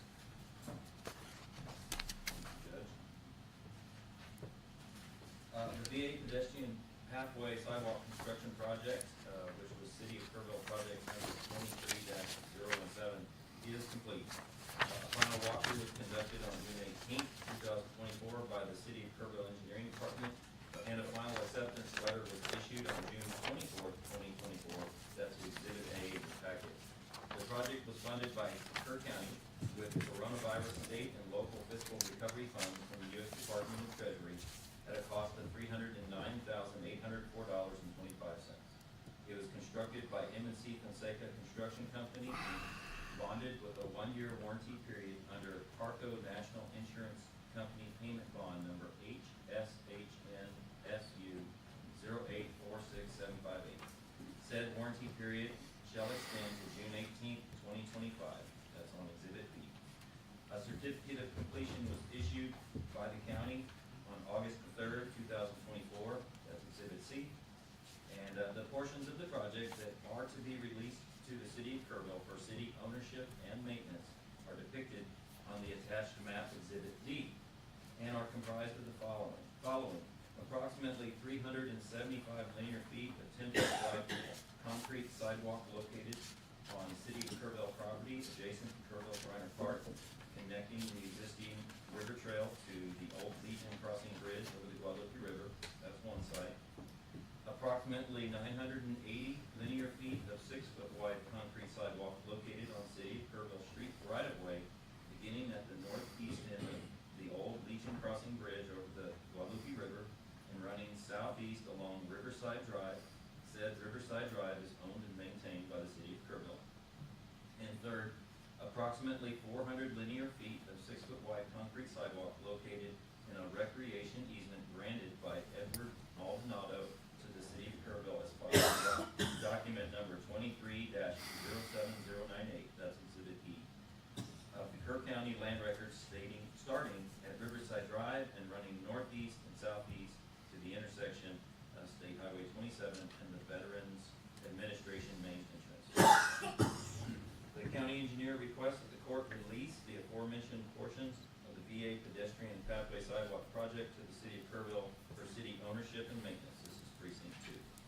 I'll make a motion that the court approve the release of the portions of the Veterans Pedestrian Pathway as presented to the city of Kerrville for city ownership and maintenance. I'll second. Got a motion and a second to approve the release of Veterans Pedestrian Pathway Sidewalk to the city of Kerrville as presented. Any discussion? Those in favor say aye. Aye. Opposed? Motion carries. I'll just add to that, Charlie, great job. I mean, I've heard nothing but very positive feedback on the Veterans Pathway. I think most people are pretty happy with it. We've had a few hiccups in terms of the weather and, and material flooding over the pathway, but Shane and his crew do a great job of keeping it clear. So again, I just want to compliment you. That's a good project. Thank you. That's the greatest honor to work on that project.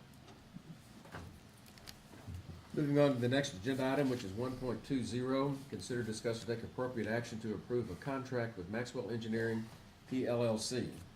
Said contract not to exceed $13,200 for the structural engineering services associated with the retrofits for the Kerr County Indoor Arena and East Addition located at 3782 Highway 27, Kerrville, Texas. Charlie Hastings. The Kerr County Indoor Arena and East Addition, which is the welded-up metal building attached to the east side of the indoor arena, are in the bidding process for being re-roofed. And prior to re-roofing, these facilities are in need of structural retrofits to accommodate future building loads, as identified and recommended by the Office and Storage Space Committee, including the possibility of a retrofitted roofing system. Maxwell Engineering, PLLC, was selected in a recent request for qualifications solicited issued by the court, and a scope and fee has been identified in the attached Maxwell Engineering, PLLC proposal dated October 1, 2024. County engineer requests that the court authorize the county judge to execute a contract with Maxwell Engineering, PLLC, said contract not to exceed the amount of $13,200 for structural engineering services associated with retrofits for the Kerr County Indoor Arena and East Addition located at 3782 State Highway 27, Kerrville, Texas, precinct 2. I'll go ahead and move that we approve the contract with Maxwell Engineering. Said contract not to exceed $13,200 for structural engineering services associated with the Kerr County Indoor Arena. Got a motion and a second to approve the contract with Maxwell Engineering as presented. Any discussion?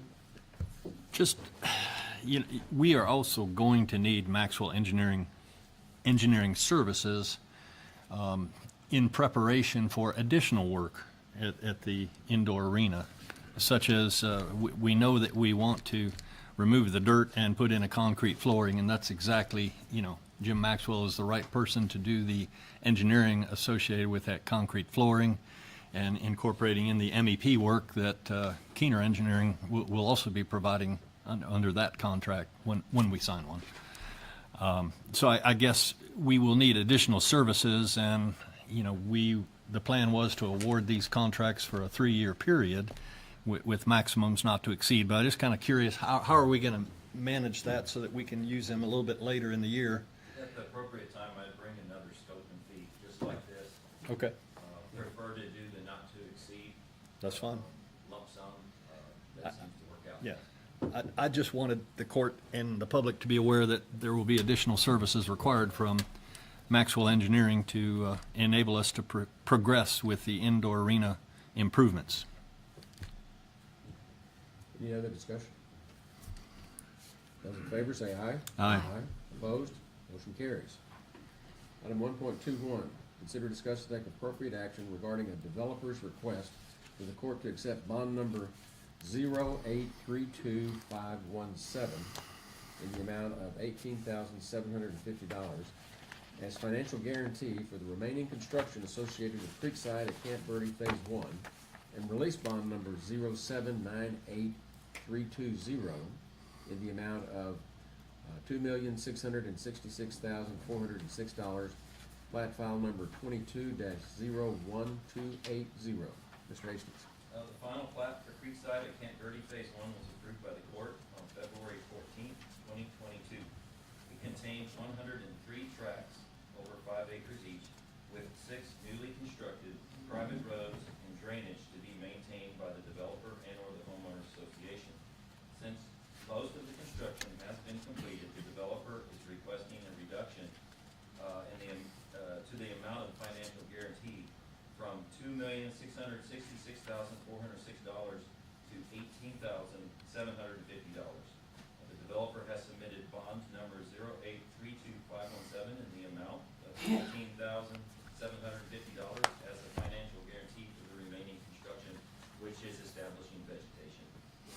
The county engineer requests the court consider, discuss, and take appropriate action regarding developer's request for the court to accept bond number 0832517 in the amount of $18,750 as financial guarantee for the remaining construction associated with Creekside at Camp Verde Phase 1, and release bond number 0798320 in the amount of $2,666,406, plat file number 22-01280, precinct 2.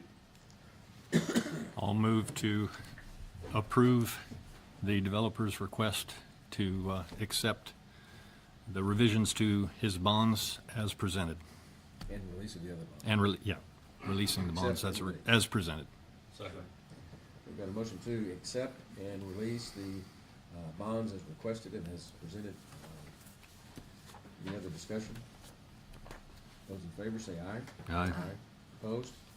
Motion carries. Item 1.22, consider, discuss, and take appropriate action regarding the acknowledgement of construction completion of private roads and drainage for Creekside at Camp Verde Phase 2, and release bond number 0814615 in the amount of $1,271,784 for said private roads and drainage, plat file number 22-09621. Mr. Hastings. The current plat for Creekside at Camp Verde Phase 2 was approved by the court on December 12th, 2022. It contains 56 tracts over 7 acres each, with 5 newly constructed private roads and drainage to be maintained by the developer and/or the homeowners association. Bond number 0814615 in the amount of $1,271,784 was submitted as a financial guarantee for associated subdivision construction. A final walkthrough of the subdivision was conducted by the Kirk County Engineering Department on August 29th, 2024. Construction of the subdivision is complete and as-built drawings have been received. This subdivision is in compliance with Kirk County subdivision regulations. County engineer requests the court consider, discuss, and take appropriate action regarding the acknowledgement of construction completion of private roads and drainage for Creekside at Camp Verde Phase 2, and release bond number 0814615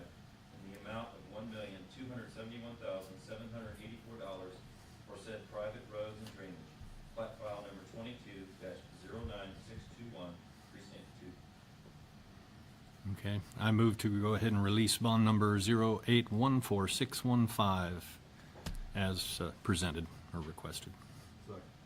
Got a motion and a second to acknowledge that the construction completion of the private roads and drainage for Camp Verde Phase 2 and release the bond as presented. Any discussion? Just, there's no vegetation issues with this area? Not in phase two. Not They in have phase two. a lot more black roads in phase two than in phase one. Okay, good.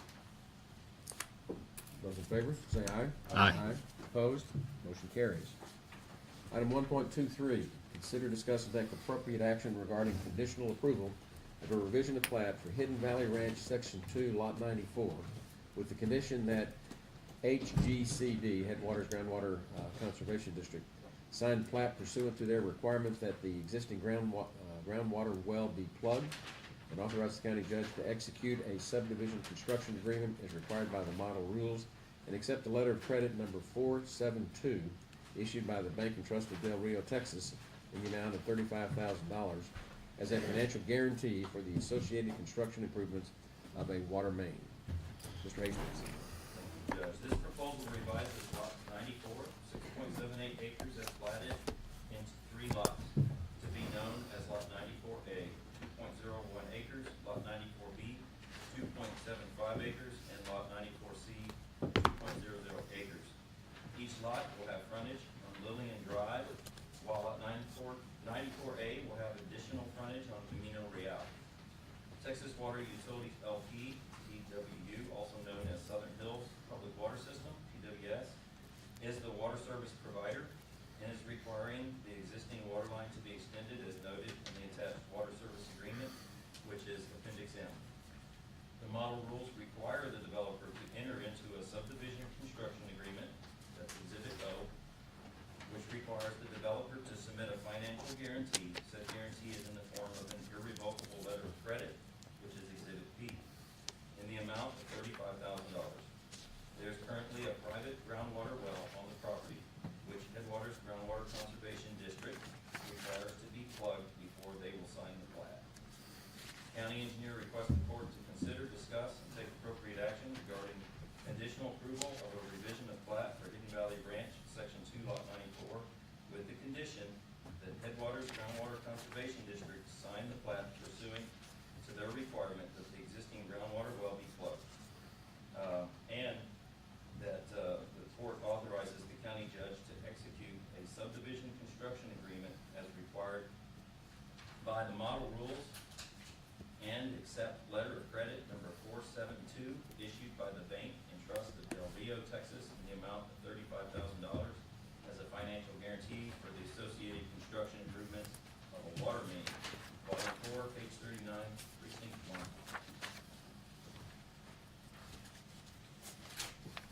Have a motion?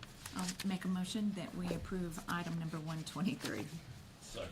Got a motion and a second to approve the conditional approval of the revision of plat, which include the plugging of the well and installing the water Pierce Simpson. as presented.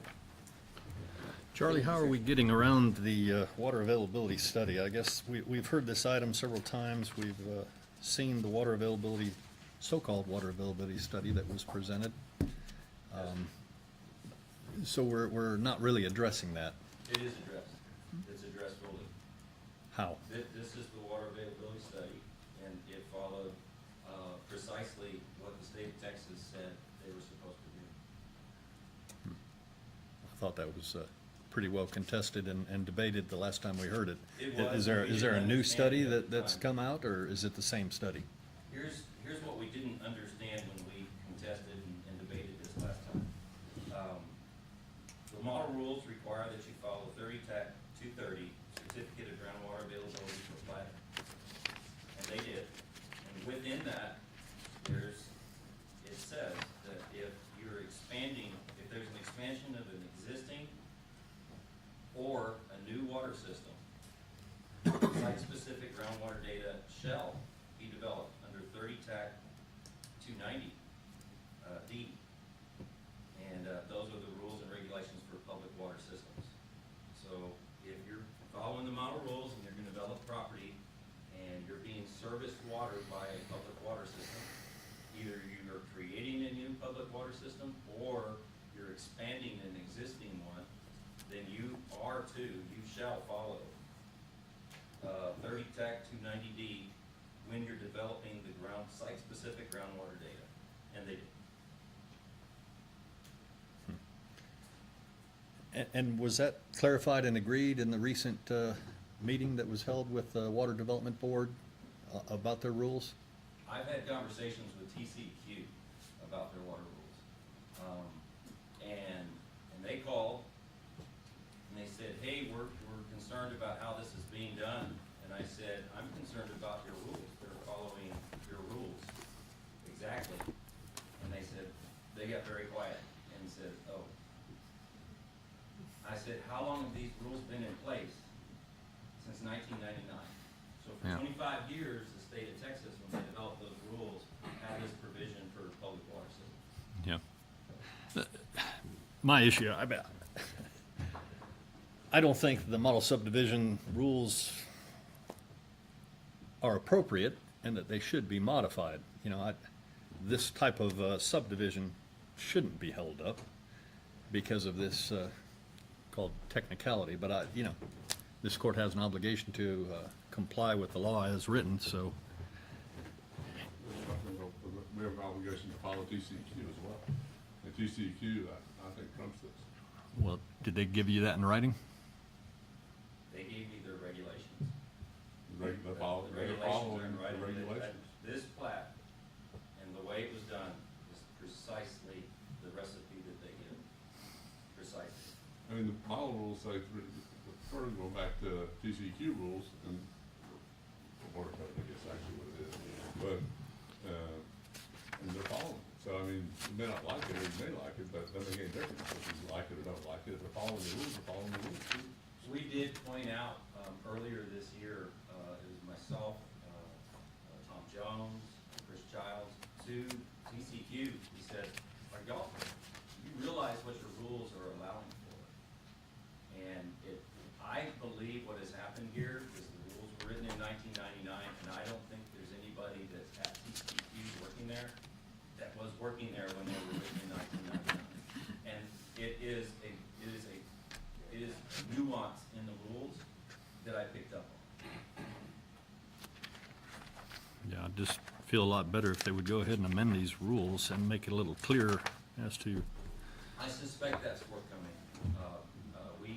We presented our findings, and I presented them to the court earlier this year, and the court said, yes, make sure TCEQ has that, make sure the Water Development Board has those comments.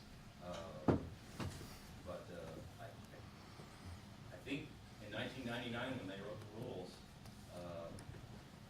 they decided public water systems were different. And I will tell you my opinion why. My opinion is that you can take any public water system here in the state of Texas, and there's no way they can do a water availability study. They probably do not have the land, enough land to conduct the study. The study requires that you have a monitor well located a specific distance away from the well that you're testing. And if you don't own that land, you can't do the study. And public water systems knew that in 1999, and they made sure this provision was in there. I think our legislature makes changes and doesn't understand the ramifications of the changes. I agree. I agree.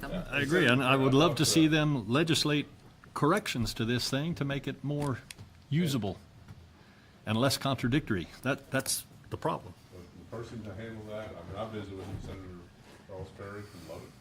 He acknowledged it. He does not think this is how it should be interpreted. And I said, well, you need to change it. Yeah. He said, maybe he will. Maybe. Who knows? Senator Perry's. But it's, and this goes back to an argument I've had forever, is that once it's in a CCN, that water company has a obligation under TCEQ rules to provide water or release the lot. I mean, that's just, and you know, they release a 1 acre lot in the middle of a subdivision. Headwaters ain't gonna give them a permit to drill a well. So it makes sense, really the reason, what Charlie just said, what was done in 99 makes sense. They just didn't update some other rules after that. Right. Well, They're in compliance. you know, I'm just concerned here, we're about to utilize even more of the Texas Water Development Board funding, and I want to ensure that we comply.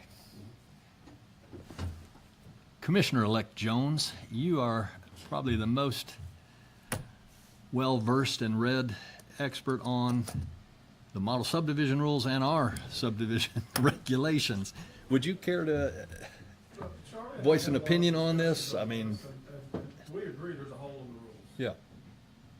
There is, and like Jonathan's saying, and I visited with TCQ, and they acknowledged, they got furious when they saw this water availability study, because they think it's not the intent and purpose that was intended for what they have, but they won't make it as a public statement, right? Okay. Their state agency's basic position is, it's not their job to give legal opinions, it's up to either the Attorney General or a county attorney. Does our county attorney want to weigh in on this? Should we go ahead? But, anyway, That was helpful. Okay. I think they have a motion in a second. So we can- Yes, you We do have do. a motion and a second. Any other discussion? Those in favor say aye. Aye. Opposed? Motion carries. I'll abstain. Okay, one abstention. Item 1.24, consider, discuss, take appropriate action to go out for annual bids for road materials. Ms. Hoffer. Yes, this is what we do every year, we go out for, our road material. And so we're asking for the board to allow us to do that. Move for approval. Got a motion Second. and a second to approve going out for bid for your annual bid for your road materials. Any discussion? Those in favor say aye. Aye. Opposed? Motion carries. 1.25, consider, discuss, and take appropriate action regarding graffiti painted on Flat Rock Dam. Big one, pass. Holy cow. That's a lot of stuff. Yeah.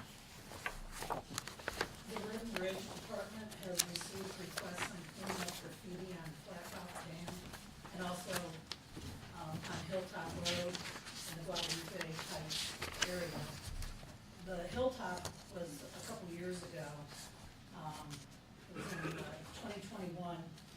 They had spray painted, the graffiti on Hilltop Road on a brand new road surface. In Guadalupe Heights, and then September of 2024, Road and Bridge received a cleanup request on Flat Rock Dam. Both of these locations are near one another. I don't know if both might be related.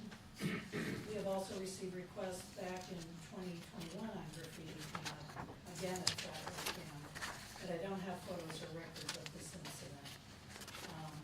The road graffiti, we used our mobile pressure washer trailer to clean graffiti on Hilltop Road. In the past, we have painted over the concrete with gray paint to cover up the graffiti on Flat Rock Dam, which at times kind of leads to a fresh canvas for the graffiti artist. Yeah. The materials that we use to get it off of the Seal Coat Road, I wouldn't recommend probably using it on the dam because of the river. Right. Do we have a So- camera on the dam? What's that? We don't have a camera on the dam? Not yet. How expensive is that? I don't know. We use Crime Stoppers for a continual blocking of a drainage pipe at a low water crossing at Dowling Road in Precinct 4.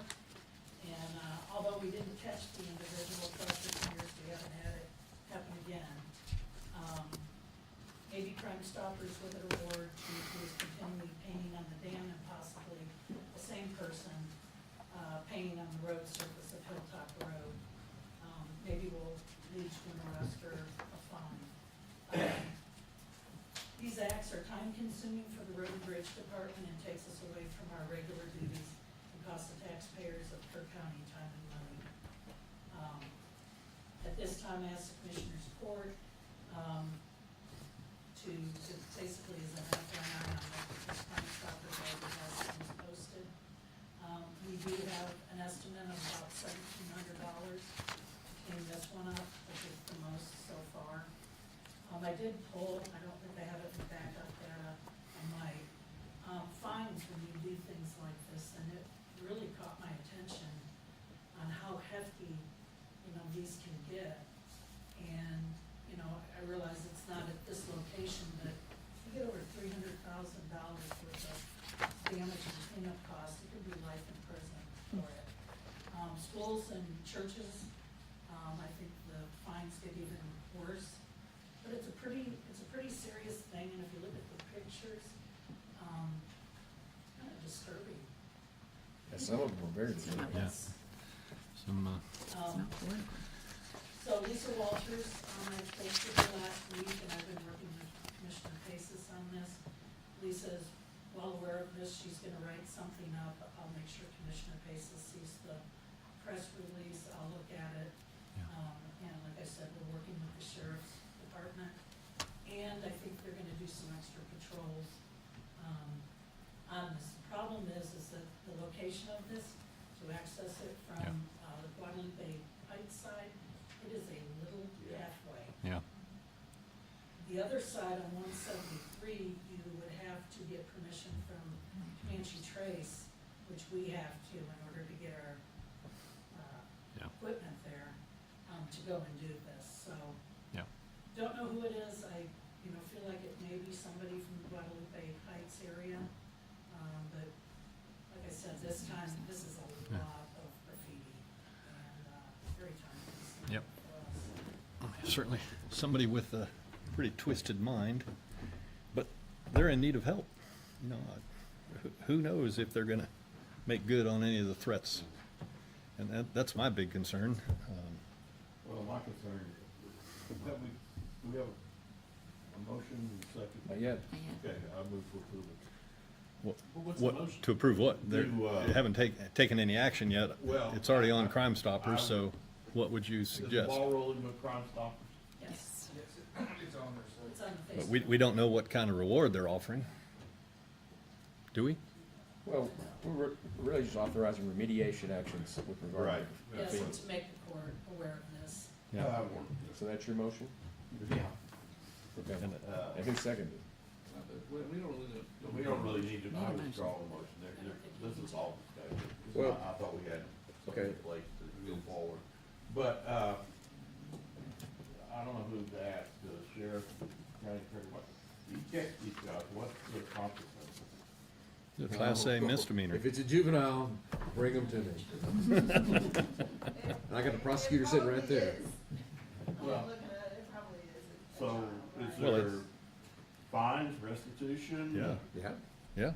It depends on the amount of damage. Well, the estimate is $1,700. Juveniles can't be required to pay Any financial fines lien on them, or any yeah. fees, and often it's very difficult to get restitution. So what would they get in front of you? A 15-year-old comes in that did a lot of this I can stuff. promise you they will leave the courtroom afraid of me. And you watched it. It's probably a situation. And whoever's doing it out there, know Person that, may need help, like Rich said. Yeah, that's my concern. oh, we'll get them help. That's not a problem. And that's the great part of juvenile law is that we can look into their histories and their social See what's history going and on. figure out what their needs are, and if they Yeah. need help, if they're a victim or something, that they need some help. Okay. We can get. 3 weeks in detention is the maximum that I can send Yeah. somebody away, Yeah. and it usually gets their attention. Only the first week. They- And this is the worst location we've had in a couple other places, but it's kind of been one and done. I have noticed on some street signs, like stop signs and things like that, not a lot, but I hope this isn't a sign of what's to come, facing some of these things. We may not have any action to take today, but I want to get the word out to whoever's doing this. I dare you to come in front of my court. I dare you. Well, that's the deal. They need to, and we got plenty of friends out here to get the word out that we're looking for. They're on YouTube now. Yeah. You got them. Well, and I worked with Commissioner Harris on the Dowling one, and he was the one that suggested Crime Stoppers, and like I said, so far, we don't have anything on that. But Maybe somebody everybody can that just lives catch on out the there act, yeah. now knows that what's happening should be doing. So Yeah. hoping on this, maybe we'll get the same thing. Parents and guardians can be held liable for the criminal acts of their children. Just so you know. Yep.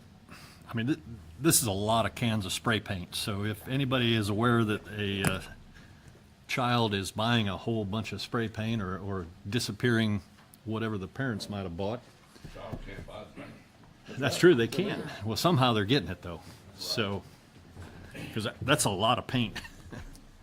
And somebody picked up a few extra bucks for turning them in. Yeah. Well, let's hope they do. This person needs help. Very well. Thank you, Kelly. Thank you.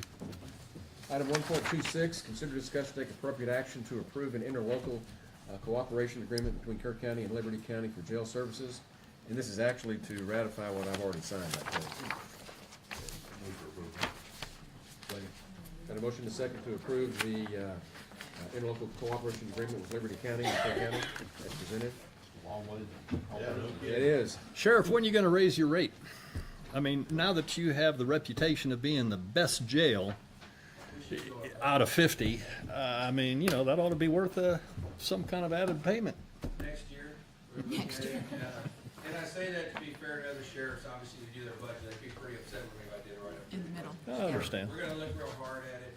Judge, I'm sure you signed off on those invoices. I mean, we had a really good month last month. Just to share with the court, we're kind of at maximum capacity. Under my administration, like today, currently we have 265 prisoners, 94 out of county. With the employees we have, the 1:48 ratio, we're pretty much maxed out. I mean, but, you know, we brought in, what, 167,000 last month, so that's a good month. The Bear County contract is worth. Yeah, that one by themselves, that's enough for me. I mean, we just do this other one, you never know. I mean, as far as I'm concerned with Bear County, that's more than enough. And they, like I said, they haven't given us a whole lot of. Well, and in terms of raising rates, when you negotiated the contract with Bear County, we disclosed the rates. Yes. And we gotta keep them that way at least for a year. And that took, as you know, that was a lot of back and forth in that, but we definitely will look at that real hard this next time. Very good. Thank you, Rich. Did we voted on that, didn't we? Yes.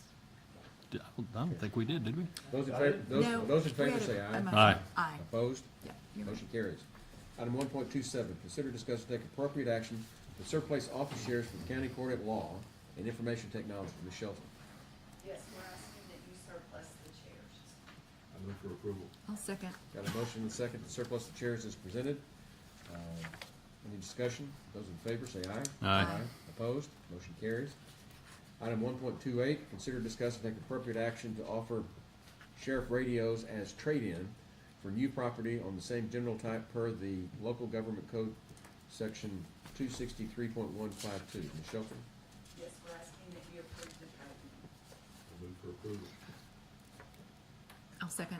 Got a motion and a second to approve the sheriff radio trade-ins as presented. So my question on this, are we trading them in for the new radios that are going to be compatible with the new system whenever that goes live? No, these are the radios you kind of brought up earlier. We offer the fire department. They're really no use. They're kind of outdated. You know, they may be selling them for parts. I don't know what it is, but no, they're not. You know, the ARPA funds pay for all the radios, so it's not like we can trade it back in. Well, that's what I'm asking. I mean, we're talking about trading them in for new property of the same general type, which we wouldn't want the same general type, would we? Correct. Well, you never know. We may need extra later, but we're dealing with a local vendor here. Yeah. This has nothing to do with Motorola. Motorola doesn't want them back. I mean, they're gonna use for our local. Yeah, you can't get parts for these things anymore. Correct. Yeah. But they, you know, they are good for parts. I mean, some people are still using them. Well, I suppose, yeah, like me. Okay, so we've got a motion and a second to approve the trade-ins as presented. Those in favor say aye. Aye. Opposed? Motion carries. 1.29, consider, discuss, and take appropriate action to approve a contract with CASA, the court-appointed special advocates. This is just our annual renewal with CASA. I'll move for approval. The motion and a second to approve the CASA contract. Those in favor say aye. Aye. Opposed? Motion carries. 1.30, consider, discuss, and take appropriate action to approve the contract with Whirling Associates, Inc. for the salary survey and authorize the judge to sign it. Ms. Zapata. I just put out an updated one. There's one in your packet, but it's in proposal. This one actually says contract, isn't it, to me this morning? This is for a salary survey. So I'm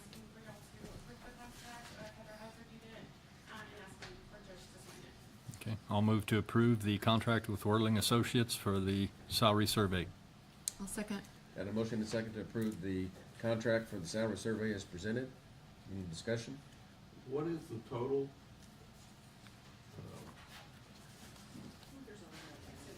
$32,720 is what he quoted us, and I think at the previous, when we did the bid, y'all did 40,000. Up just in to. case there's any.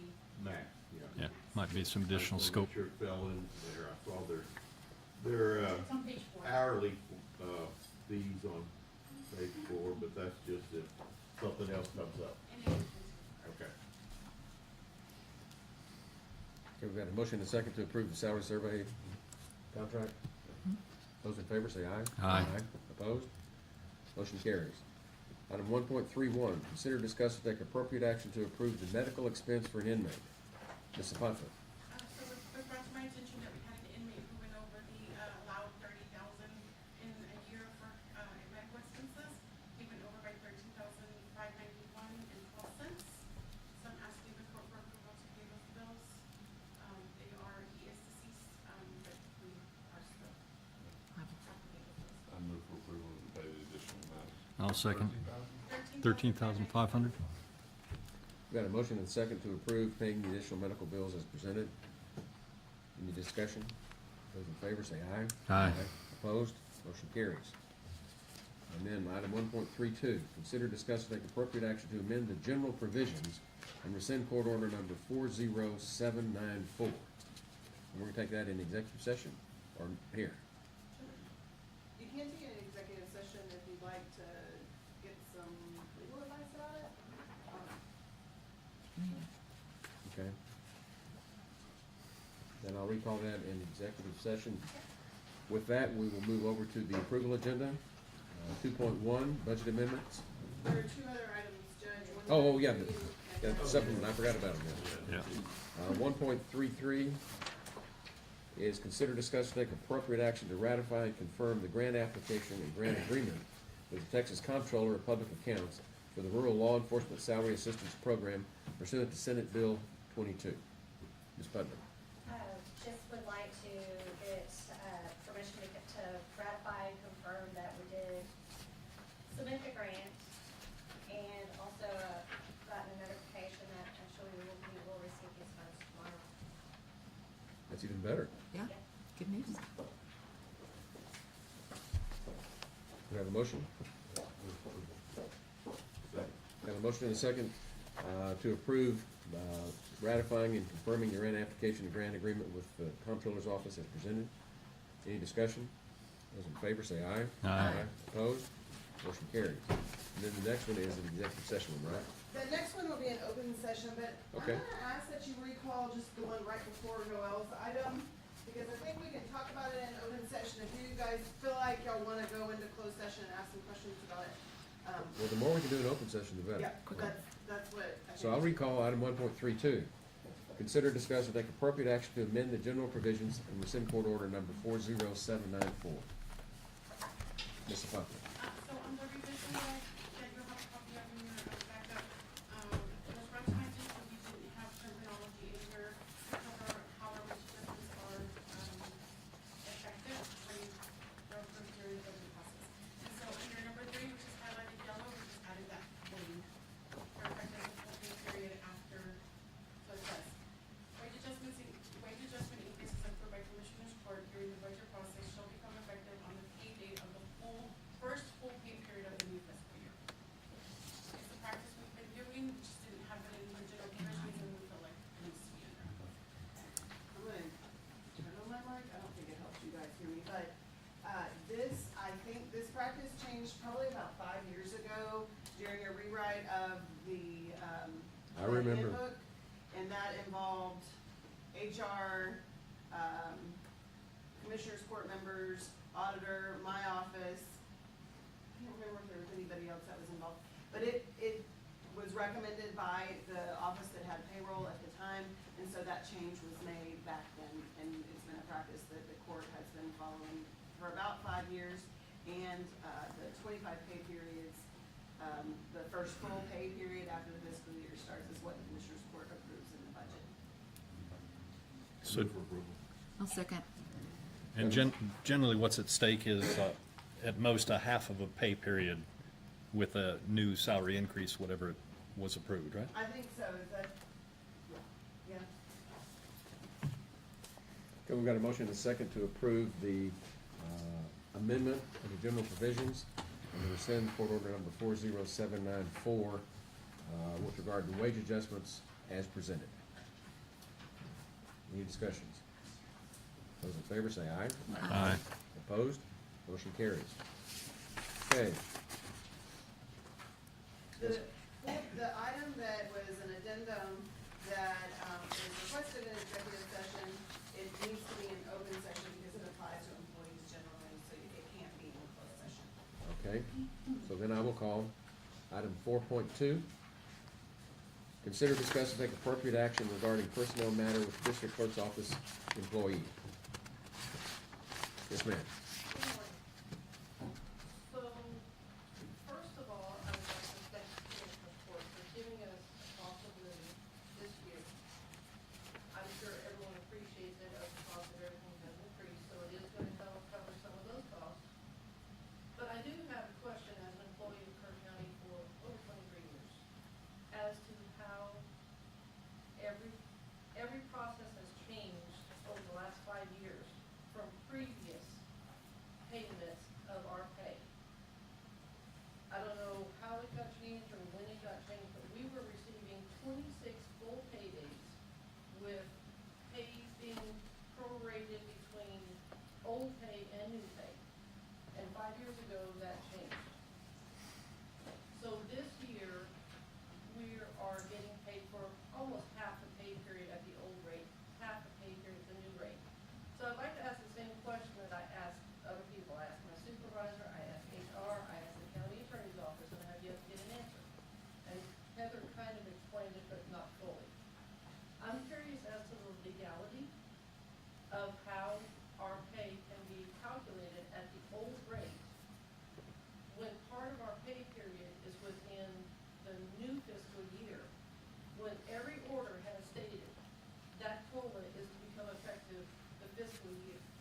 Fiscal year begins October 1st. It doesn't begin October 6th, the 11th, the 3rd, the 15th. It doesn't begin the first full pay period at the new rate. It begins October 1st. I understand other counties, Van Buren and Gillespie, as well as the other counties in our area, pay their employees prorated. They don't pay them the first full pay period. So I'd like to know the legality of how that is happening.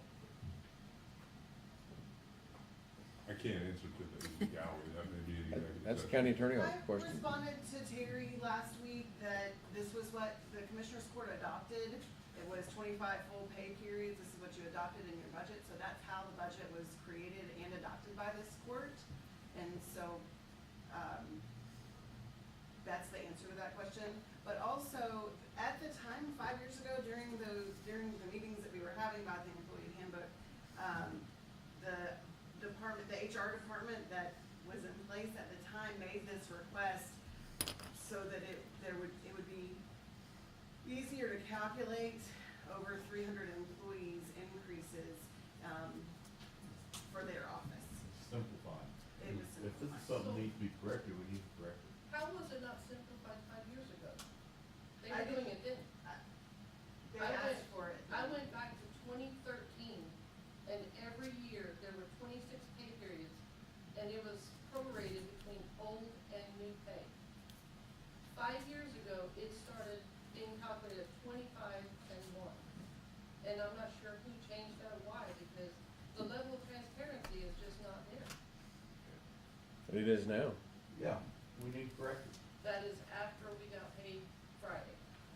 It's now being changed. No, this is what we've been doing for the last 5 years. Yeah. There's no action for the court to take to correct or change anything. If the court wants to help the department to do payroll and budgeting so that you look toward next fiscal year, if you want to make a change, that is probably appropriate. So any change would be a prospective change, not a retroactive change. Yes. So it would be retroactive or would not be retroactive? Would not. It would not, because of the last 5 years, that's the way it's been in the general provisions. And in the budget, that's how you've adopted the budget. Now, we can change it, but that would be prospective only. And each year that Ms. Stebbins is referring to, the order states fiscal year. So I still argue fiscal year because October 1. But when we adopt the budget, and we put in 25 pay periods, which we did, then that's what the order is 25 pay periods. Am I misunderstanding? No, sir. Okay. All I need to find out? Anything else? No, sir. What is your name? My name is Terry. Last name is Lyle, L-Y-L-E. Thank you. Thank you. I'm sorry. Okay, anything else we can handle before we go through the approval and information agenda? Okay. Then we'll start with 2.1, budget amendments. Yes, you have in front of you budget amendments for today.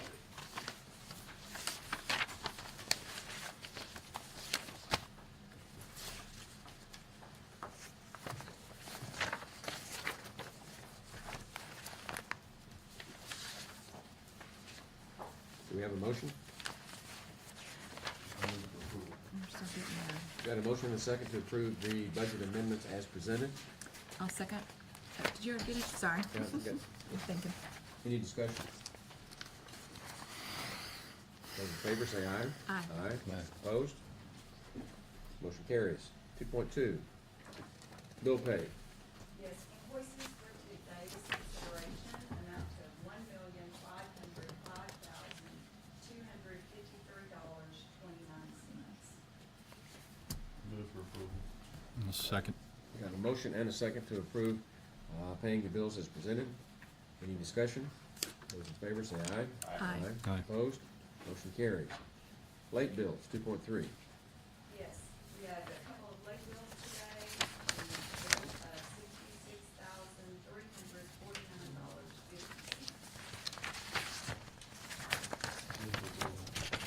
$66,349.50. Got a motion and a second to approve the late bills for payment as presented. Any discussion? Those in favor, say aye. Aye. Opposed? Motion carries. 2.4, auditor reports. Yeah, just a couple of verbal reports. Each year, we have to go in and recertify or re-register for SAM, which is the System of Award Management. This is how the federal government keeps up and approves all of us that are asking grants for. And that has been taken effect, and the new date is 9/27/25. And the second report is just to give you a little update on the Encode 10 migration. This has been a pretty project now for 2 to 3 years. We finally have a better schedule for it. And so it is set to start in February of 2025. The Treasurer's Office, HR, IT, and the Auditor's Office have been working on a detailed schedule as the migration will take several months. For planning purposes, currently, May 20th will be the last day to work in Encode 9.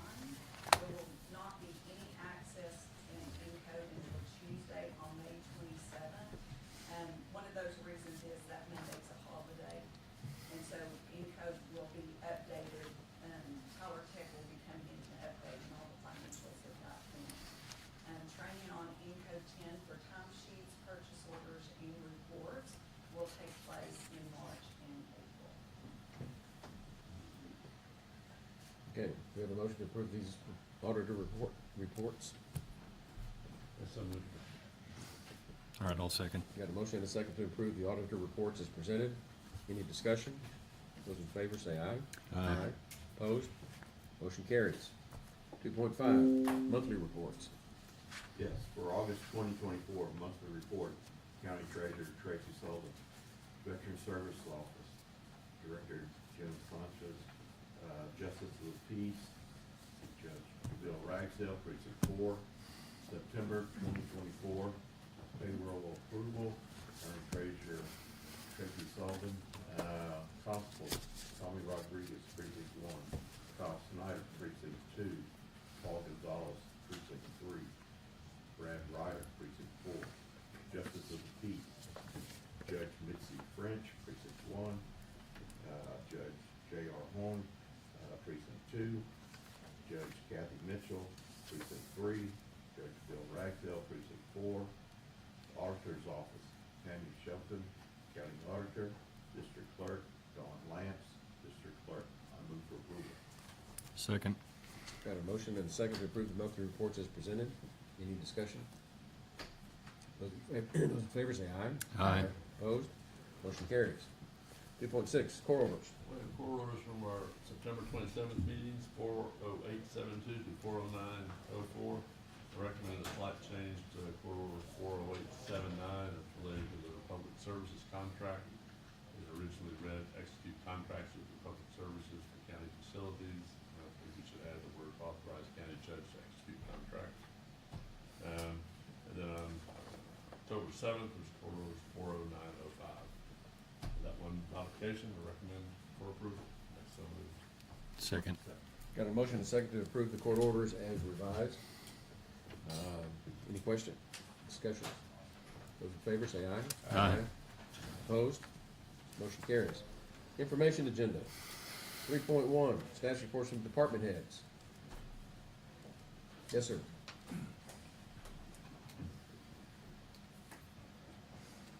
I just wanted to give a quick update on our cyber training program from last year. Identify yourself so that the public knows who you are. I'm trying to get them familiar with you. Corey Tennis, IT Director. So last week we initiated our new cyber training for the county. Just want to give a quick snapshot. So roughly a third of the county members had actually opened up the initial phishing email, which that in itself is not necessarily a bad thing, but of that third of the group, we ended up having 22% of the hits that actually were negative hits. So as a baseline number where that falls in like government entities, that baseline number is actually 28%, so we actually don't hate that. And then starting today, we are actually doing the official training program. So there's going to be a short, quick 10-minute video in your inbox. The hyperlinks on that email are valid links to click on. Yes, so click on those hyperlinks on that email. I'm not clicking on any more from IT. I thought you were trusted, but proved me wrong. Yeah, so that is the initial training program. We'll kick off in January. We will release the annual cyber training that is required by VIR for our departments on that. So just wanted to give a quick update on all that. And Corey, the people that do open these are identified, I mean, that you respond to them and say, hey. We have awareness of them, yes. Okay. And in the training that is gonna happen, starting today, there's training tidbits in each of those emails on what to look for when you're suspecting an email that might be a phishing email, whether it's an email address. A number of people within the county did really well on that. They just deleted the email, which is the preferred method. There are other flags, weird hyperlinks. If you scroll over with the mouse to the hyperlink and it shows something that just does not make sense, most likely it's a phishing email. So just, again, delete it, you can report it to our office. If you do receive something that you're not expecting, that may look legit, absolutely, trouble ticket, give us a call, we'll look into it. But this is the initial step, moving in the right direction for our overall awareness. So if we didn't hear from you, we didn't hear from you. It's not exactly, Oh, okay. you will be, if you do in the future click on these training emails that you were not supposed to, you will get immediate feedback on what you did and why it is wrong, and then it'll give you some additional training on that. So very minimal impacts, but Click this is around the way to get more training. All good. Thank you. Just two. Any other department head reports? 3.2, status reports from elected officials. 3.3, status reports from liaison commissioners. A brief one on animal control facility. I met with J.K. Bernhardt and Peter Lewis. good news is, they got the number, they have a way to get the number down to the actual bond amount. The bad news is, I won't recommend that. I'm gonna recommend we add some things to it that I think are necessary, but that'll be coming up at a future Commissioners Court once we get final pricing on a few things. And I've asked them for some additional pricing, and some additional quotes also on fence. But they did what we asked them to do, they got it down. Okay. And it's not terrible where they got it, but, you know, I think some of it's short-sighted if we were doing that. Any other reports? Do we have anything for executive session? Hold on, Oh, we've she's got- coming. Come on. If it's okay, can we recall item 1.12 and just add to y'all's motion that it is y'all for allowing, or proposing, I'm trying to figure out what the right word would be, the treasurer to write the check or the. Authorizing, thank you, authorizing the treasurer to write the check for the Toyota purchase. Okay, I'm gonna go ahead and recall item 1.12, which is consider, discuss, take appropriate action to authorize the Environmental Health Department, OSSF, to purchase a 2024 Toyota Tacoma and authorize the treasurer to issue the check. Yes, thank you, with the treasurer. Okay, that's what, I'll make that motion. Second. got a motion and a second to approve the purchase of the Toyota and authorize the treasurer to write the check to pay for it. Any discussion about that? Okay. Those in favor say aye. Aye. Those opposed? Okay, the revised motion is passed. As far as executive session, do we have anything? No, sir. Then we are adjourned.